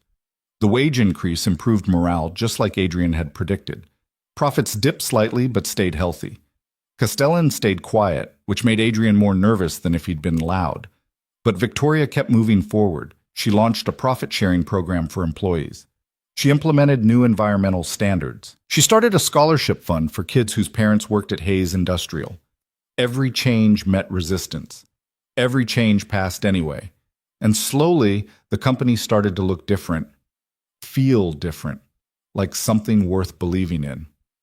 Adrian worked harder than he'd ever worked in his life, but he also made time for Chloe. School events, weekend hikes, movie nights where they ate too much popcorn and argued about whether the ending was good or not. He made time for Victoria too. Dinners after late meetings, texts about nothing important, moments of quiet where they didn't have to perform or prove anything. They were building something, not just a company, a life. And it was good, right up until it wasn't. The crisis hit on a Tuesday in October. Adrian was in a budget review meeting when his phone started buzzing. Once, twice, 3 times in rapid succession. He ignored it. Whatever it was could wait. Then Margaret appeared in the doorway, face pale. "Mr. Cole, you need to come with me." The tone in her voice made everyone in the room go quiet. Adrian stood. "What's wrong?" "It's Ms. Hayes. There's been an incident." His stomach dropped. "What kind of incident?" "Just come. Please." Adrian grabbed his phone and followed Margaret down the hall at a near run. His missed calls were all from Victoria's assistant, from building security, from someone in legal. They took the elevator to Victoria's floor. When the doors opened, Adrian saw immediately that something was very wrong. Security guards stood outside Victoria's office. The door was open, and through it Adrian could see people moving around, examining things, taking photos. "What the hell is going on?" Adrian demanded. Margaret's voice was barely above a whisper. "Someone broke into Ms. Hayes' office last night. They accessed her computer, her files, everything." "Where's Victoria?" "In the small conference room with legal." Adrian pushed past the security guards and headed for the conference room. He didn't knock, just opened the door. Victoria sat at the table with 3 lawyers, looking smaller than Adrian had ever seen her. Her face was drawn, exhausted, and when she looked up at him, he saw something that made his chest constrict. "Fear." "Adrian," she said quietly. "What happened?" One of the lawyers, a stern woman named Patricia Chen, spoke up. "Mr. Cole, this is a confidential—" "He stays," Victoria interrupted. "Tell him." Chen sighed. "Someone gained access to Ms. Hayes' office between midnight and 3 a.m. last night. They bypassed building security, disabled the camera feeds, and spent approximately 2 hours accessing her files." "What files?" Adrian asked. "Everything. Financial records, strategic plans, personnel files, communications with the board." Chen paused. "And the evidence from the fraud case." Adrian's blood went cold. "The sealed evidence? The stuff that's still under court protection?" "Yes." "How is that possible? That's encrypted, password protected?" "They knew the passwords," Victoria said flatly, "or they had someone who could crack them. Either way, they got everything." Adrian sat down heavily. "Castellan." "We don't know that," Chen said quickly. "The hell we don't," Adrian shot back. "Who else would want that information? Who else has been fighting us every step of the way?" "Speculation doesn't help," Chen said. "We need evidence." "Then get it. Pull security logs, interview the guards, check access cards. We're doing all of that. But Mr. Cole, whoever did this was professional. They knew exactly what they were doing." Victoria stood abruptly. "Can you give us a minute?"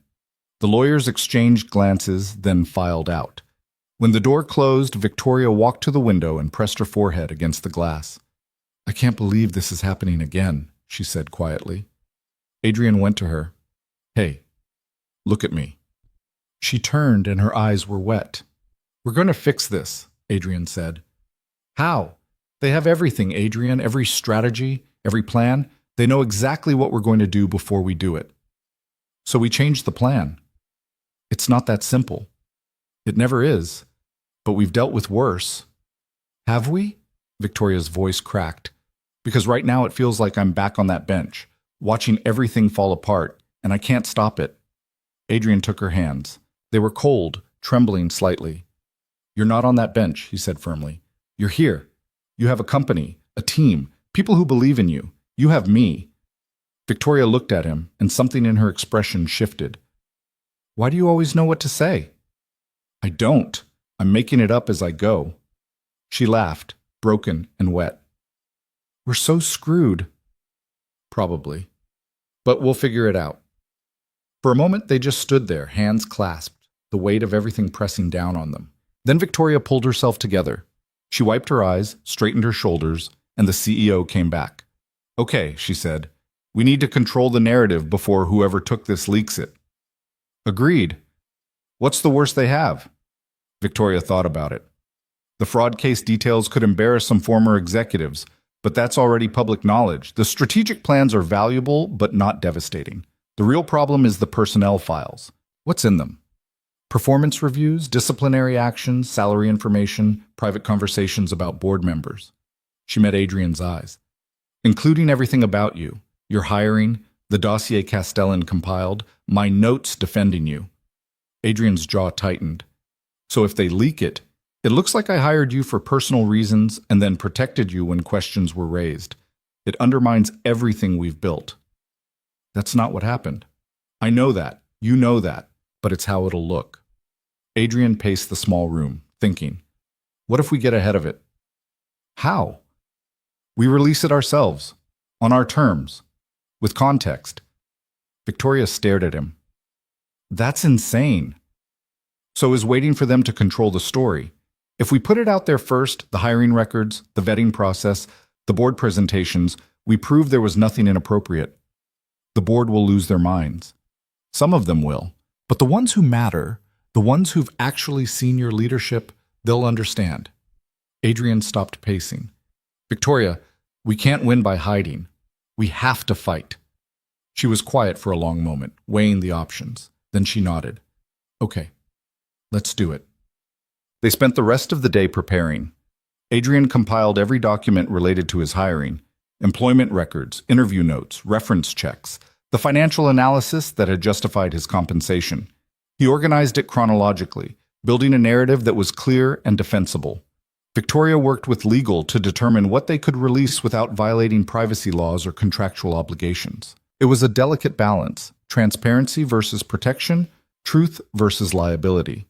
By 8 p.m., they had a plan. They would hold a press conference the next morning. Victoria would present the facts directly, answer questions, and make it clear that Hayes Industrial had nothing to hide. It was risky. It was potentially disastrous, but it was better than waiting for the axe to fall. Adrian went home late that night, exhausted and wired. Chloe was already asleep, and he stood in her doorway for a long time, watching her breathe. She looked so peaceful, so unaware of the storm brewing around them. He wondered how much this would touch her. If kids at school would hear things, if she'd have to defend her father against accusations she didn't understand. The thought made him feel sick. His phone buzzed. Victoria, can't sleep. Adrian typed back, me either. Second thoughts? About tomorrow? No. About getting into this mess in the first place? Maybe. Liar. You don't regret it. Adrian smiled despite everything. No, I don't. Good. Because I need you tomorrow, not just as my CFO, as my friend. The word hit Adrian harder than he expected. Friend. When had that happened? When had this professional relationship become something deeper, something that mattered beyond the job? He typed, you've got me. Whatever happens. Thank you, Adrian. He set the phone down and finally went to bed, but sleep didn't come easy. The press conference was scheduled for 10 a.m. in the main conference hall. By 9:30, the room was packed. Journalists, bloggers, financial analysts, even a few television crews. Word had gotten out that Hayes Industrial had something important to announce, and everyone wanted the story. Adrian stood backstage with Victoria, both of them in their best armor. She wore a navy suit, hair pulled back, every inch the composed executive. But Adrian could see the tension in her jaw, the way her hands kept flexing. You ready? He asked. No, but we're doing this anyway. That's the spirit. She looked at him. If this goes sideways, if it damages your reputation or affects Chloe, it won't. And even if it does, I made my choice. I'm not backing out now. Victoria nodded, took a breath, and walked onto the stage. The room quieted immediately. Good morning, Victoria said, her voice carrying clearly through the microphone. Thank you all for coming. I'm Victoria Hayes, CEO of Hayes Industrial. I'm here today to address some concerns that have been raised about our company's leadership and hiring practices. She paused, letting the room settle. Last night, someone broke into my office and stole confidential files. Among those files were personnel records, including documentation related to the hiring of our CFO, Adrian Cole. I have reason to believe these files will be leaked with the intent to suggest impropriety in his hiring. Murmurs rippled through the crowd. So I'm going to save them the trouble, Victoria continued. I'm going to tell you exactly how and why I hired Adrian Cole, and I'm going to provide every piece of documentation to prove it was merit-based, thoroughly vetted, and entirely appropriate. She nodded to someone off stage, and the presentation began. For the next 30 minutes, Victoria walked through everything: the job posting, the interview process, the reference checks, the financial analysis showing Adrian's qualifications, the board presentations where she defended her choice. She was methodical, thorough, unshakable. And then she brought Adrian onto the stage. "Mr. Cole," a journalist called out immediately, "there are suggestions that Ms. Hayes hired you because of a personal relationship. How do you respond?" Adrian stepped to the microphone. "I respond by pointing to the numbers. Since I started as CFO, Hayes Industrial has improved its profit margins by 8%, reduced operating costs by 12%, and successfully prosecuted 3 executives for fraud. Those are facts, not opinions." "But you met Ms. Hayes before you were hired, didn't you?" "I did. I met her when she was living on a park bench, and I didn't know who she was. I gave her sandwiches. That's the extent of our relationship before she offered me this job." The room went silent. Then another journalist spoke up. "You're saying the CEO of a $400 million company was homeless?" Victoria stepped forward. "I wasn't homeless. I was hiding from people who were trying to steal my company. Mr. Cole showed me kindness during that time without knowing who I was or what I was worth. That told me something about his character. But I didn't hire him for his character. I hired him because he's brilliant at his job." "Can you prove that?" "I just did, for 30 minutes. Were you not paying attention?" A few people laughed. The questions continued for another 20 minutes. Some were hostile, some were genuinely curious. Victoria and Adrian answered all of them, tag-teaming when necessary, presenting a united front. Finally, Victoria wrapped it up. "I want to be clear about something," she said. "Hayes Industrial is changing. We're paying our workers fairly. We're holding executives accountable. We're building a company that values people over profit margins. Not everyone likes that. Not everyone wants it to succeed. But we're going to keep doing it anyway." She stepped back from the microphone. The room erupted in questions, but Victoria and Adrian walked off stage together. In the quiet hallway behind the conference room, they stopped. "Well," Victoria said, "that happened." "Yeah. Think it worked?" "I think we'll know by tomorrow morning when the articles start dropping." Victoria leaned against the wall, suddenly looking exhausted. "I hate this part. The waiting." "Me too." They stood there in silence for a moment. Then Victoria said, "Thank you for going up there with me. Where else would I be?" She smiled, tired but genuine. "Nowhere, apparently. You're stuck with me now. Could be worse. Could be better. Nah, I think this is pretty good." The articles started appearing that afternoon. Most were fair, presenting the facts Victoria had laid out and allowing readers to draw their own conclusions. A few were skeptical but not hostile, and 1 or 2 were outright supportive, praising Hayes Industrial for transparency. But there was one that made Adrian's blood boil. It was an opinion piece in a major financial publication written by someone who'd clearly talked to Castellan. The headline read, "Billionaire CEO's Questionable Judgment: When Charity Becomes Nepotism." The article twisted everything, made it sound like Victoria had hired Adrian out of pity or guilt, suggested that his qualifications were exaggerated, implied that the board had serious concerns about his competence. It was a hit piece, pure and simple. Adrian called Victoria immediately. "Did you see it?" he asked. "Yeah, I saw it." "We should respond. Issue a statement, provide more documentation?" "No." "Victoria, Adrian, if we respond, we give it legitimacy. We make it a story. Right now, it's one opinion piece in a sea of fair coverage. Let it go." "I can't just let it go. They're calling you naive. They're saying I'm unqualified." "I know what they're saying, and I also know it's not true. So do you. So does everyone who actually matters." Her voice softened. "Let it go, please." Adrian wanted to argue, wanted to fight back, defend both of them against the accusations. But she was right. Sometimes the only way to win was to refuse to play. "Okay," he said. "I'll let it go." "Thank you." That night, Adrian tried to follow his own advice. He made dinner with Chloe, helped her with homework, read her a story before bed. But when she was asleep, he pulled up the article again and read it 3 more times, each word cutting a little deeper. His phone buzzed. A text from Victoria. "Stop reading it." Adrian actually laughed. He typed, "How do you know I'm reading it?" "Because I've read it 5 times, and I know you're just as stubborn as me." "Fair point. Come over. Bring ice cream." Adrian hesitated. It was almost 10 p.m. Chloe was asleep. He'd have to call the neighbor to sit with her, and that felt like too much trouble for... "Please, I don't want to be alone right now." Adrian called the neighbor. 20 minutes later, he was at Victoria's door with 2 pints of ice cream and a bag of cookies. She answered in sweatpants and an old college t-shirt, hair down, no makeup. She looked young and tired and real. "You came," she said. "You asked." They settled on her couch with the ice cream, eating straight from the containers like kids. "This is probably not CEO behavior," Victoria said, around a mouthful of chocolate chip. "Probably not CFO behavior either. Good thing we're off the clock." They ate in silence for a while, some mindless cooking show playing on the TV neither of them was really watching. Then Victoria said, "Do you ever wonder if we're doing the right thing? With the company?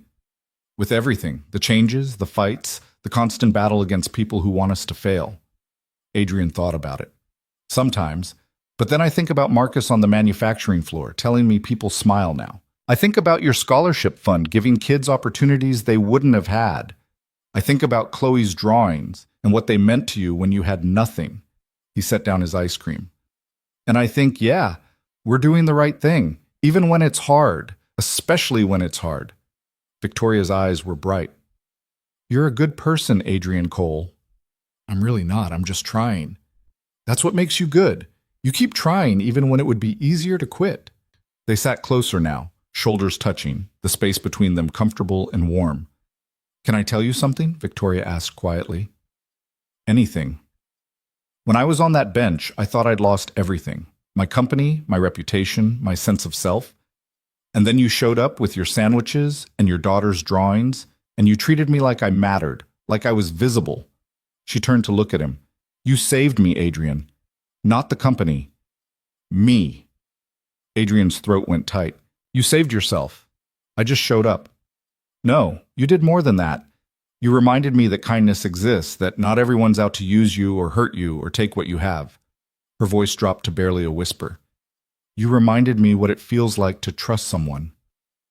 The air between them shifted, charged with something unspoken. Adrian knew he should move, should make a joke, change the subject, put distance between them before this turned into something complicated. But he didn't move. Neither did Victoria. "Adrian," she said softly. "Yeah? I don't want to be alone tonight." It wasn't an invitation, not really, just a statement of fact, a need spoken aloud. "Okay," Adrian said, "then you won't be." They stayed on the couch, eventually lying down, Victoria's head on Adrian's chest, his arm around her shoulders. The ice cream melted, forgotten on the coffee table. The TV played on, unwatched, and they fell asleep like that. 2 people who'd been fighting so hard for so long that they'd forgotten what it felt like to just rest.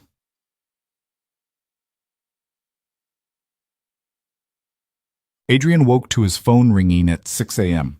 He was still on Victoria's couch, her warm weight against him, his arm numb from being in the same position all night. The phone kept ringing.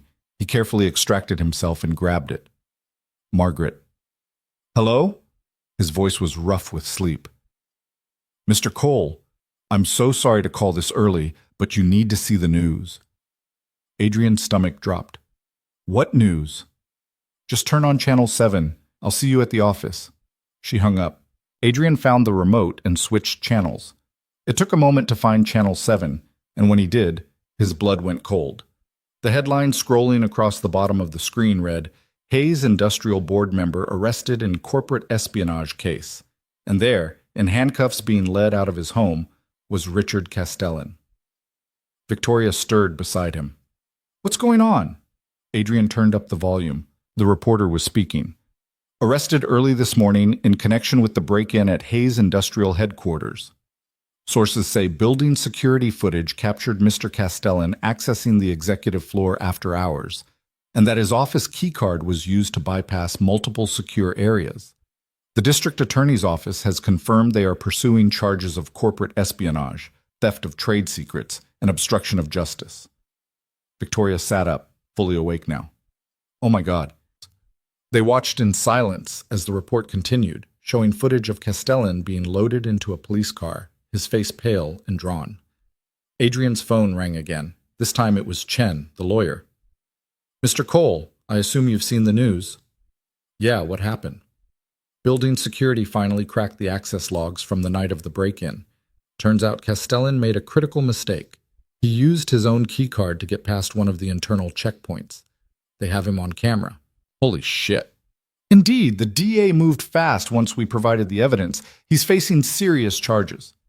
"What does this mean for us?" "It means you won. Victoria won. Hayes Industrial won." Chen's voice had a hint of satisfaction. "The board is calling an emergency meeting this afternoon to formally remove Castellan. After this, I doubt anyone will question your leadership again." After the call ended, Adrian and Victoria sat in stunned silence. "We won," Victoria said finally. "Yeah, we did." "I can't believe he was that stupid, using his own key card." "Arrogance makes people stupid." Victoria laughed, a little hysterical. "We actually won." Adrian pulled her into a hug, and she held on tight, shaking slightly. "It's over," he said into her hair.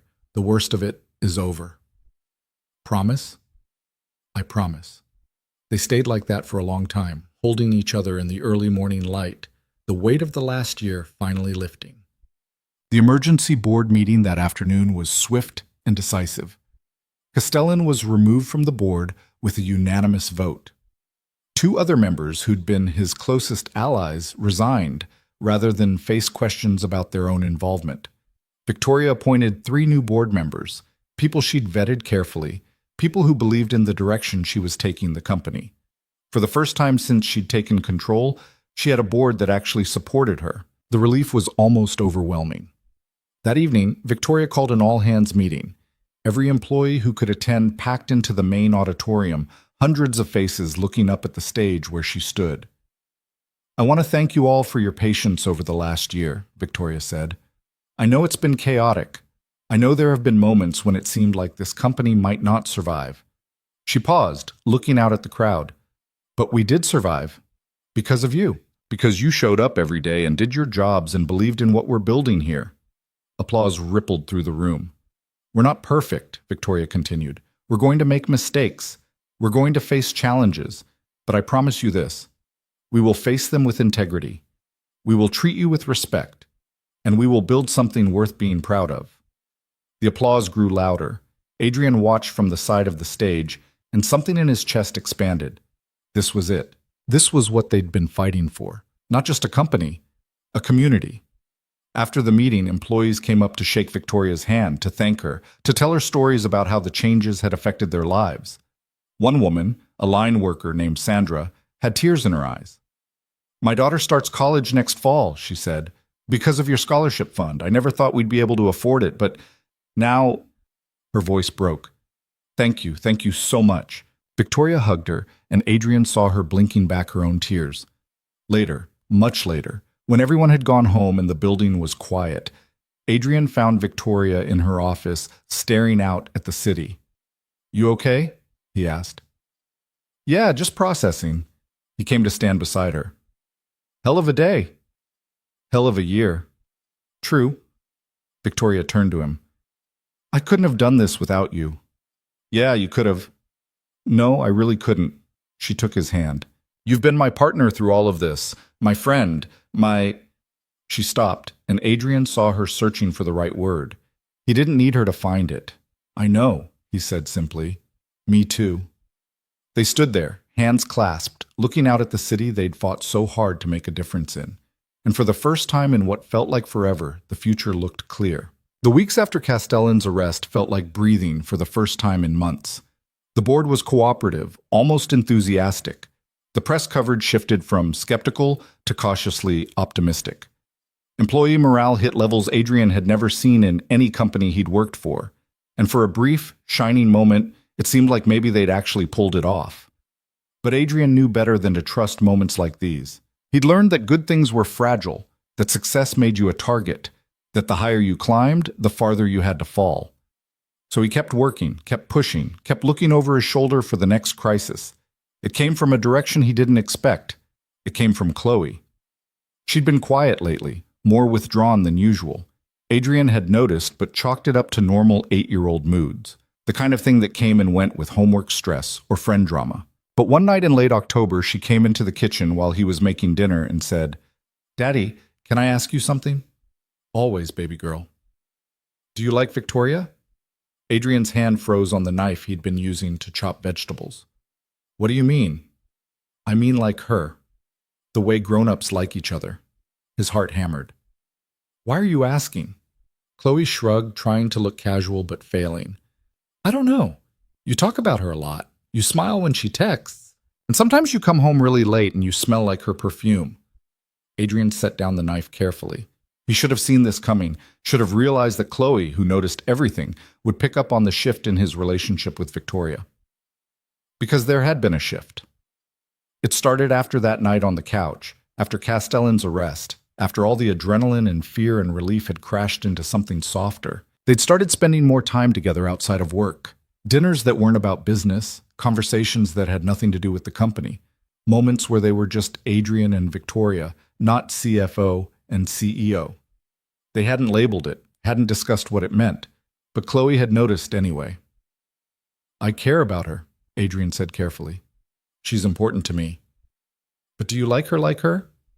Would that bother you if I did?" Chloe thought about it, her face serious. "I don't know. Maybe."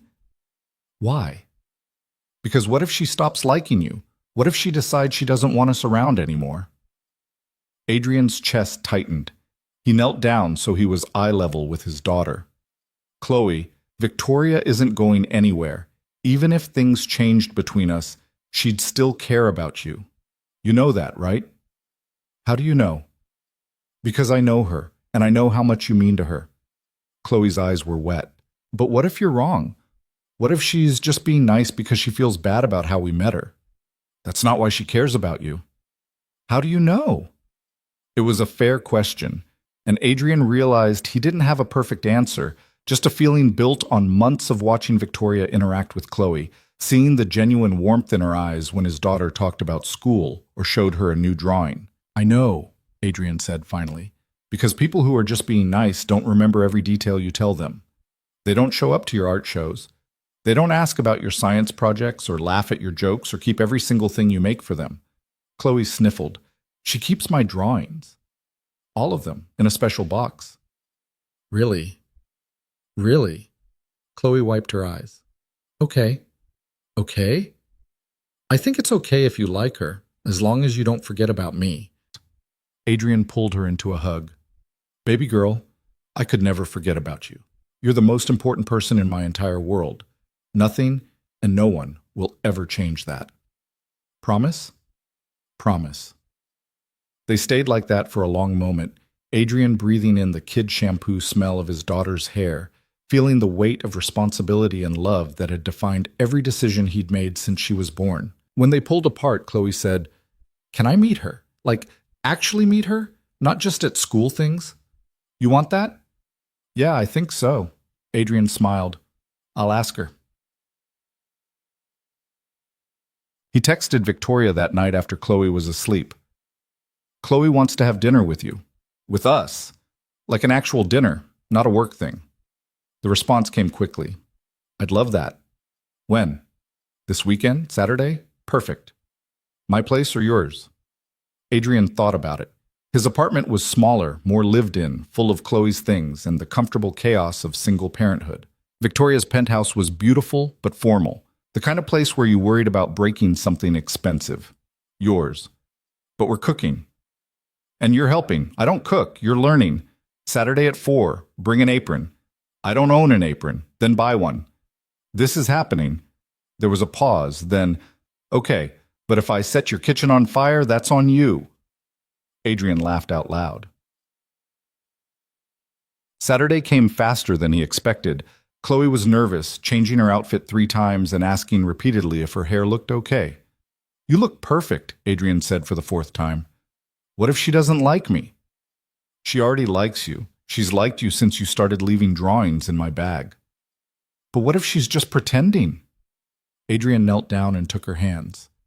Chloe, Victoria doesn't pretend about anything. If she didn't want to see you, she would have said no. The fact that she said yes means she wants this. Chloe took a shaky breath. Okay. They took a cab to Victoria's building. Chloe pressed against Adrian's side the whole way, radiating anxiety. When they arrived, Victoria was waiting in the lobby, and Adrian's breath caught. She wore jeans and a simple blue sweater, hair loose around her shoulders, looking more relaxed than he'd seen her in months. When she saw them, her face lit up. Hi, she said, coming over. Hi, Adrian replied. Victoria looked down at Chloe. Hey, Chloe. Thanks for coming. Chloe nodded, suddenly shy. I hope you're ready to teach me how to cook, Victoria continued, because your dad seems to think I need the help. That got a small smile. What are we making? I was thinking pasta. Is that okay? I like pasta. Good. Me too. They rode the elevator up together, Chloe gradually relaxing as Victoria asked her about school, about her favorite subjects, about the book she was reading. By the time they reached the penthouse, Chloe was talking normally, her earlier nervousness fading. Victoria's kitchen was enormous and intimidating, all marble and stainless steel. Okay, Adrian said, rolling up his sleeves. First rule of cooking, don't be scared of the ingredients. I'm not scared of ingredients, Victoria said. You look terrified of that onion. It's very large. Chloe giggled. For the next hour, they cooked together. Adrian directing, Chloe helping, Victoria following instructions with the intense focus she usually reserved for board meetings. She was terrible at it. She cut the vegetables unevenly, oversalted the sauce, and nearly burned the garlic. But she laughed at her mistakes. Asked Chloe for advice. Didn't try to pretend she was good at something she clearly wasn't. And watching her, Adrian felt something settle in his chest. Something that felt dangerously like happiness.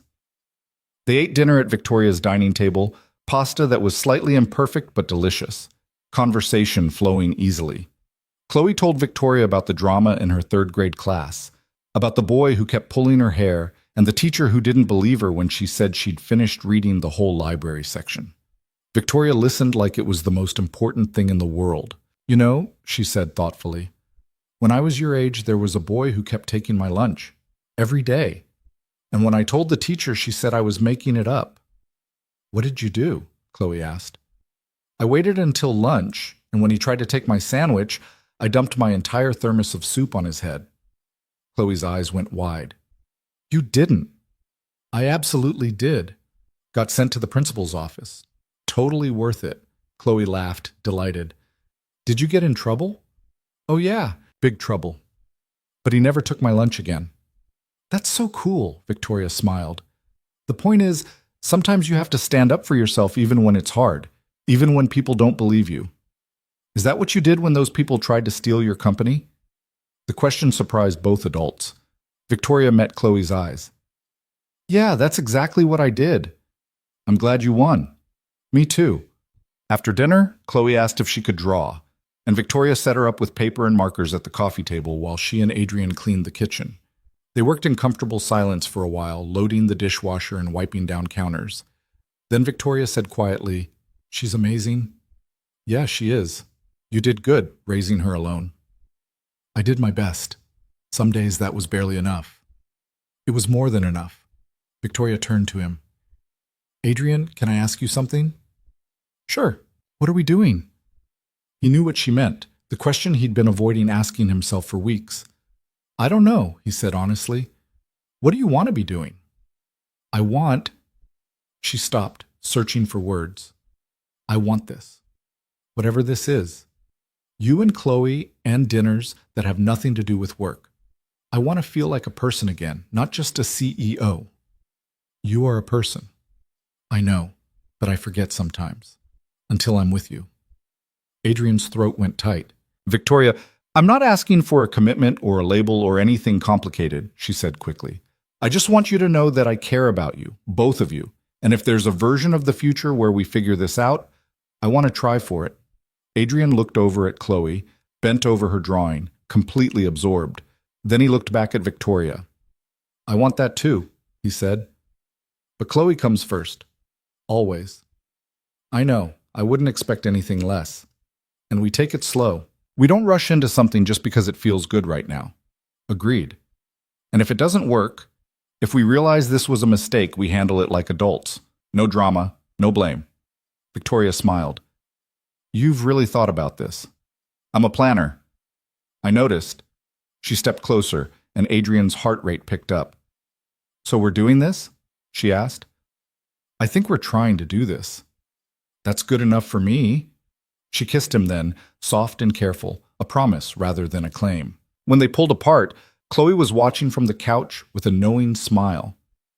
I knew it, she said. Adrian felt his face heat. Chloe, it's okay, Daddy. I said it was okay, remember? Victoria laughed. Is it okay if I really like your dad? Chloe considered this seriously.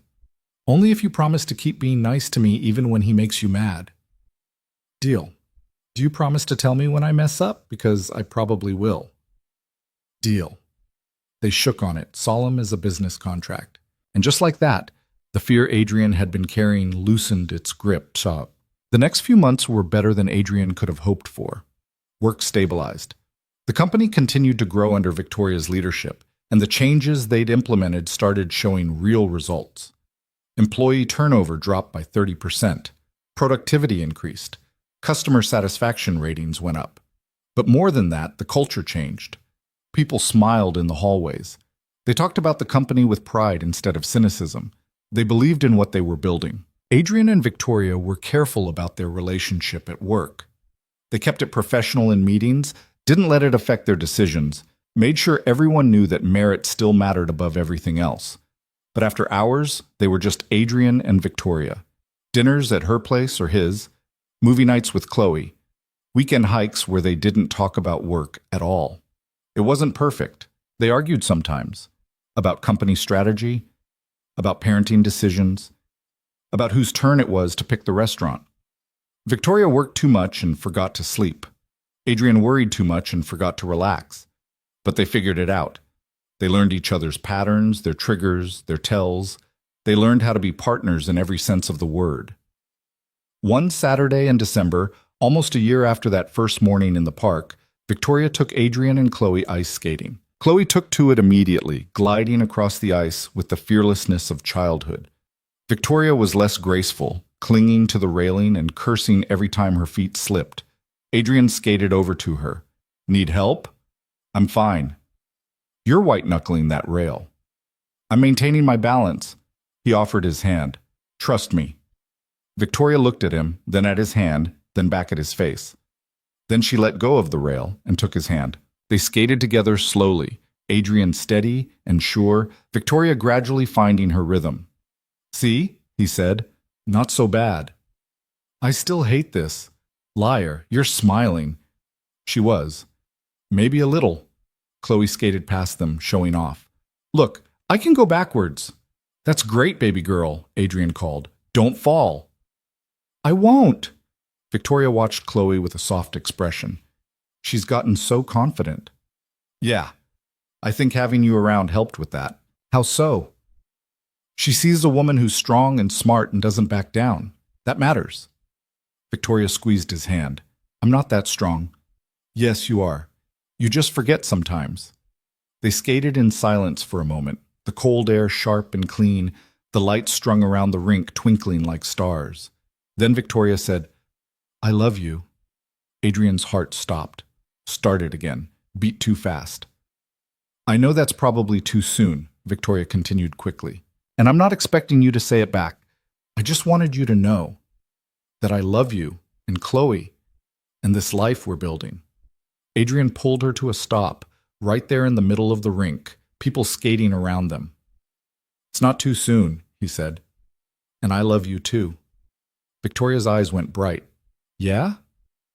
Yeah. She kissed him, right there on the ice, and somewhere behind them Chloe cheered. When they pulled apart, both laughing, Adrian felt lighter than he had in years. This was it. This was what he'd been fighting for all along, not just survival, not just success, connection, love, family, the things that actually mattered. The 1-year anniversary of Adrian's first day at Hayes Industrial fell on a Tuesday in February. Victoria marked it by calling him into her office and handing him an envelope. "What's this?" he asked. "Open it." Inside was a letter, handwritten on Victoria's personal stationery. It read, "Adrian, 1 year ago, I took a chance on someone who saw me when I was invisible, who treated me with kindness when he had no reason to, who believed in me before I believed in myself again. You've been more than a CFO, more than a friend. You've been a partner, a confidant, and the person who reminds me why we do this work in the first place. Thank you for showing up, for staying, for fighting beside me when it would have been easier to walk away. Thank you for being you." With love and gratitude, Victoria Adrian read it twice, throat tight. When he looked up, Victoria was watching him. "I wanted you to have something tangible," she said, "to remember that this mattered, that you mattered." "Victoria, His voice cracked. "Thank you." "No, thank you." They stood there for a moment, the weight of the year settling between them. Then Adrian said, "I have something for you too." He pulled out his phone and showed her a photo. It was the bench in the park, but it wasn't empty anymore. Someone had installed a small plaque on the back. It read, "For those who see, for those who stop, for those who care." In honor of small acts of kindness that change everything. Victoria's hand flew to her mouth. "You didn't. The city approved it last month. I wanted to surprise you. Adrian, you said you'd never forget that time in your life. I wanted to make sure no one else forgot either. That people remember kindness matters. That seeing people matters." Victoria was crying now, not bothering to hide it. "Can we go see it? Right now?" "Right now." They left the office without telling anyone where they were going, drove to the park in Victoria's car, and walked to the bench hand in hand. It looked the same as it always had. Cracked concrete, worn wood, surrounded by struggling grass and bare trees. But the plaque caught the afternoon light, words clear and permanent. Victoria sat down on the bench. Adrian sat beside her. "This is where it started," she said quietly. "Yeah. If you hadn't stopped that morning." "But I did." "Why? Really? Why did you stop?" Adrian thought about it, about that first morning when something in his chest had twisted at the sight of a woman sitting alone in the cold. "Because I knew what it felt like to be invisible," he said finally.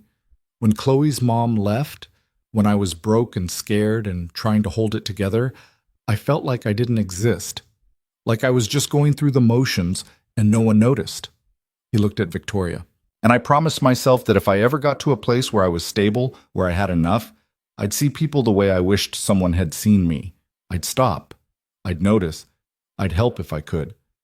That's why you made the sandwiches." "That's why I made the sandwiches." Victoria leaned her head on his shoulder. "You're a better person than you think you are. I'm just a person, trying my best. That's all any of us can do."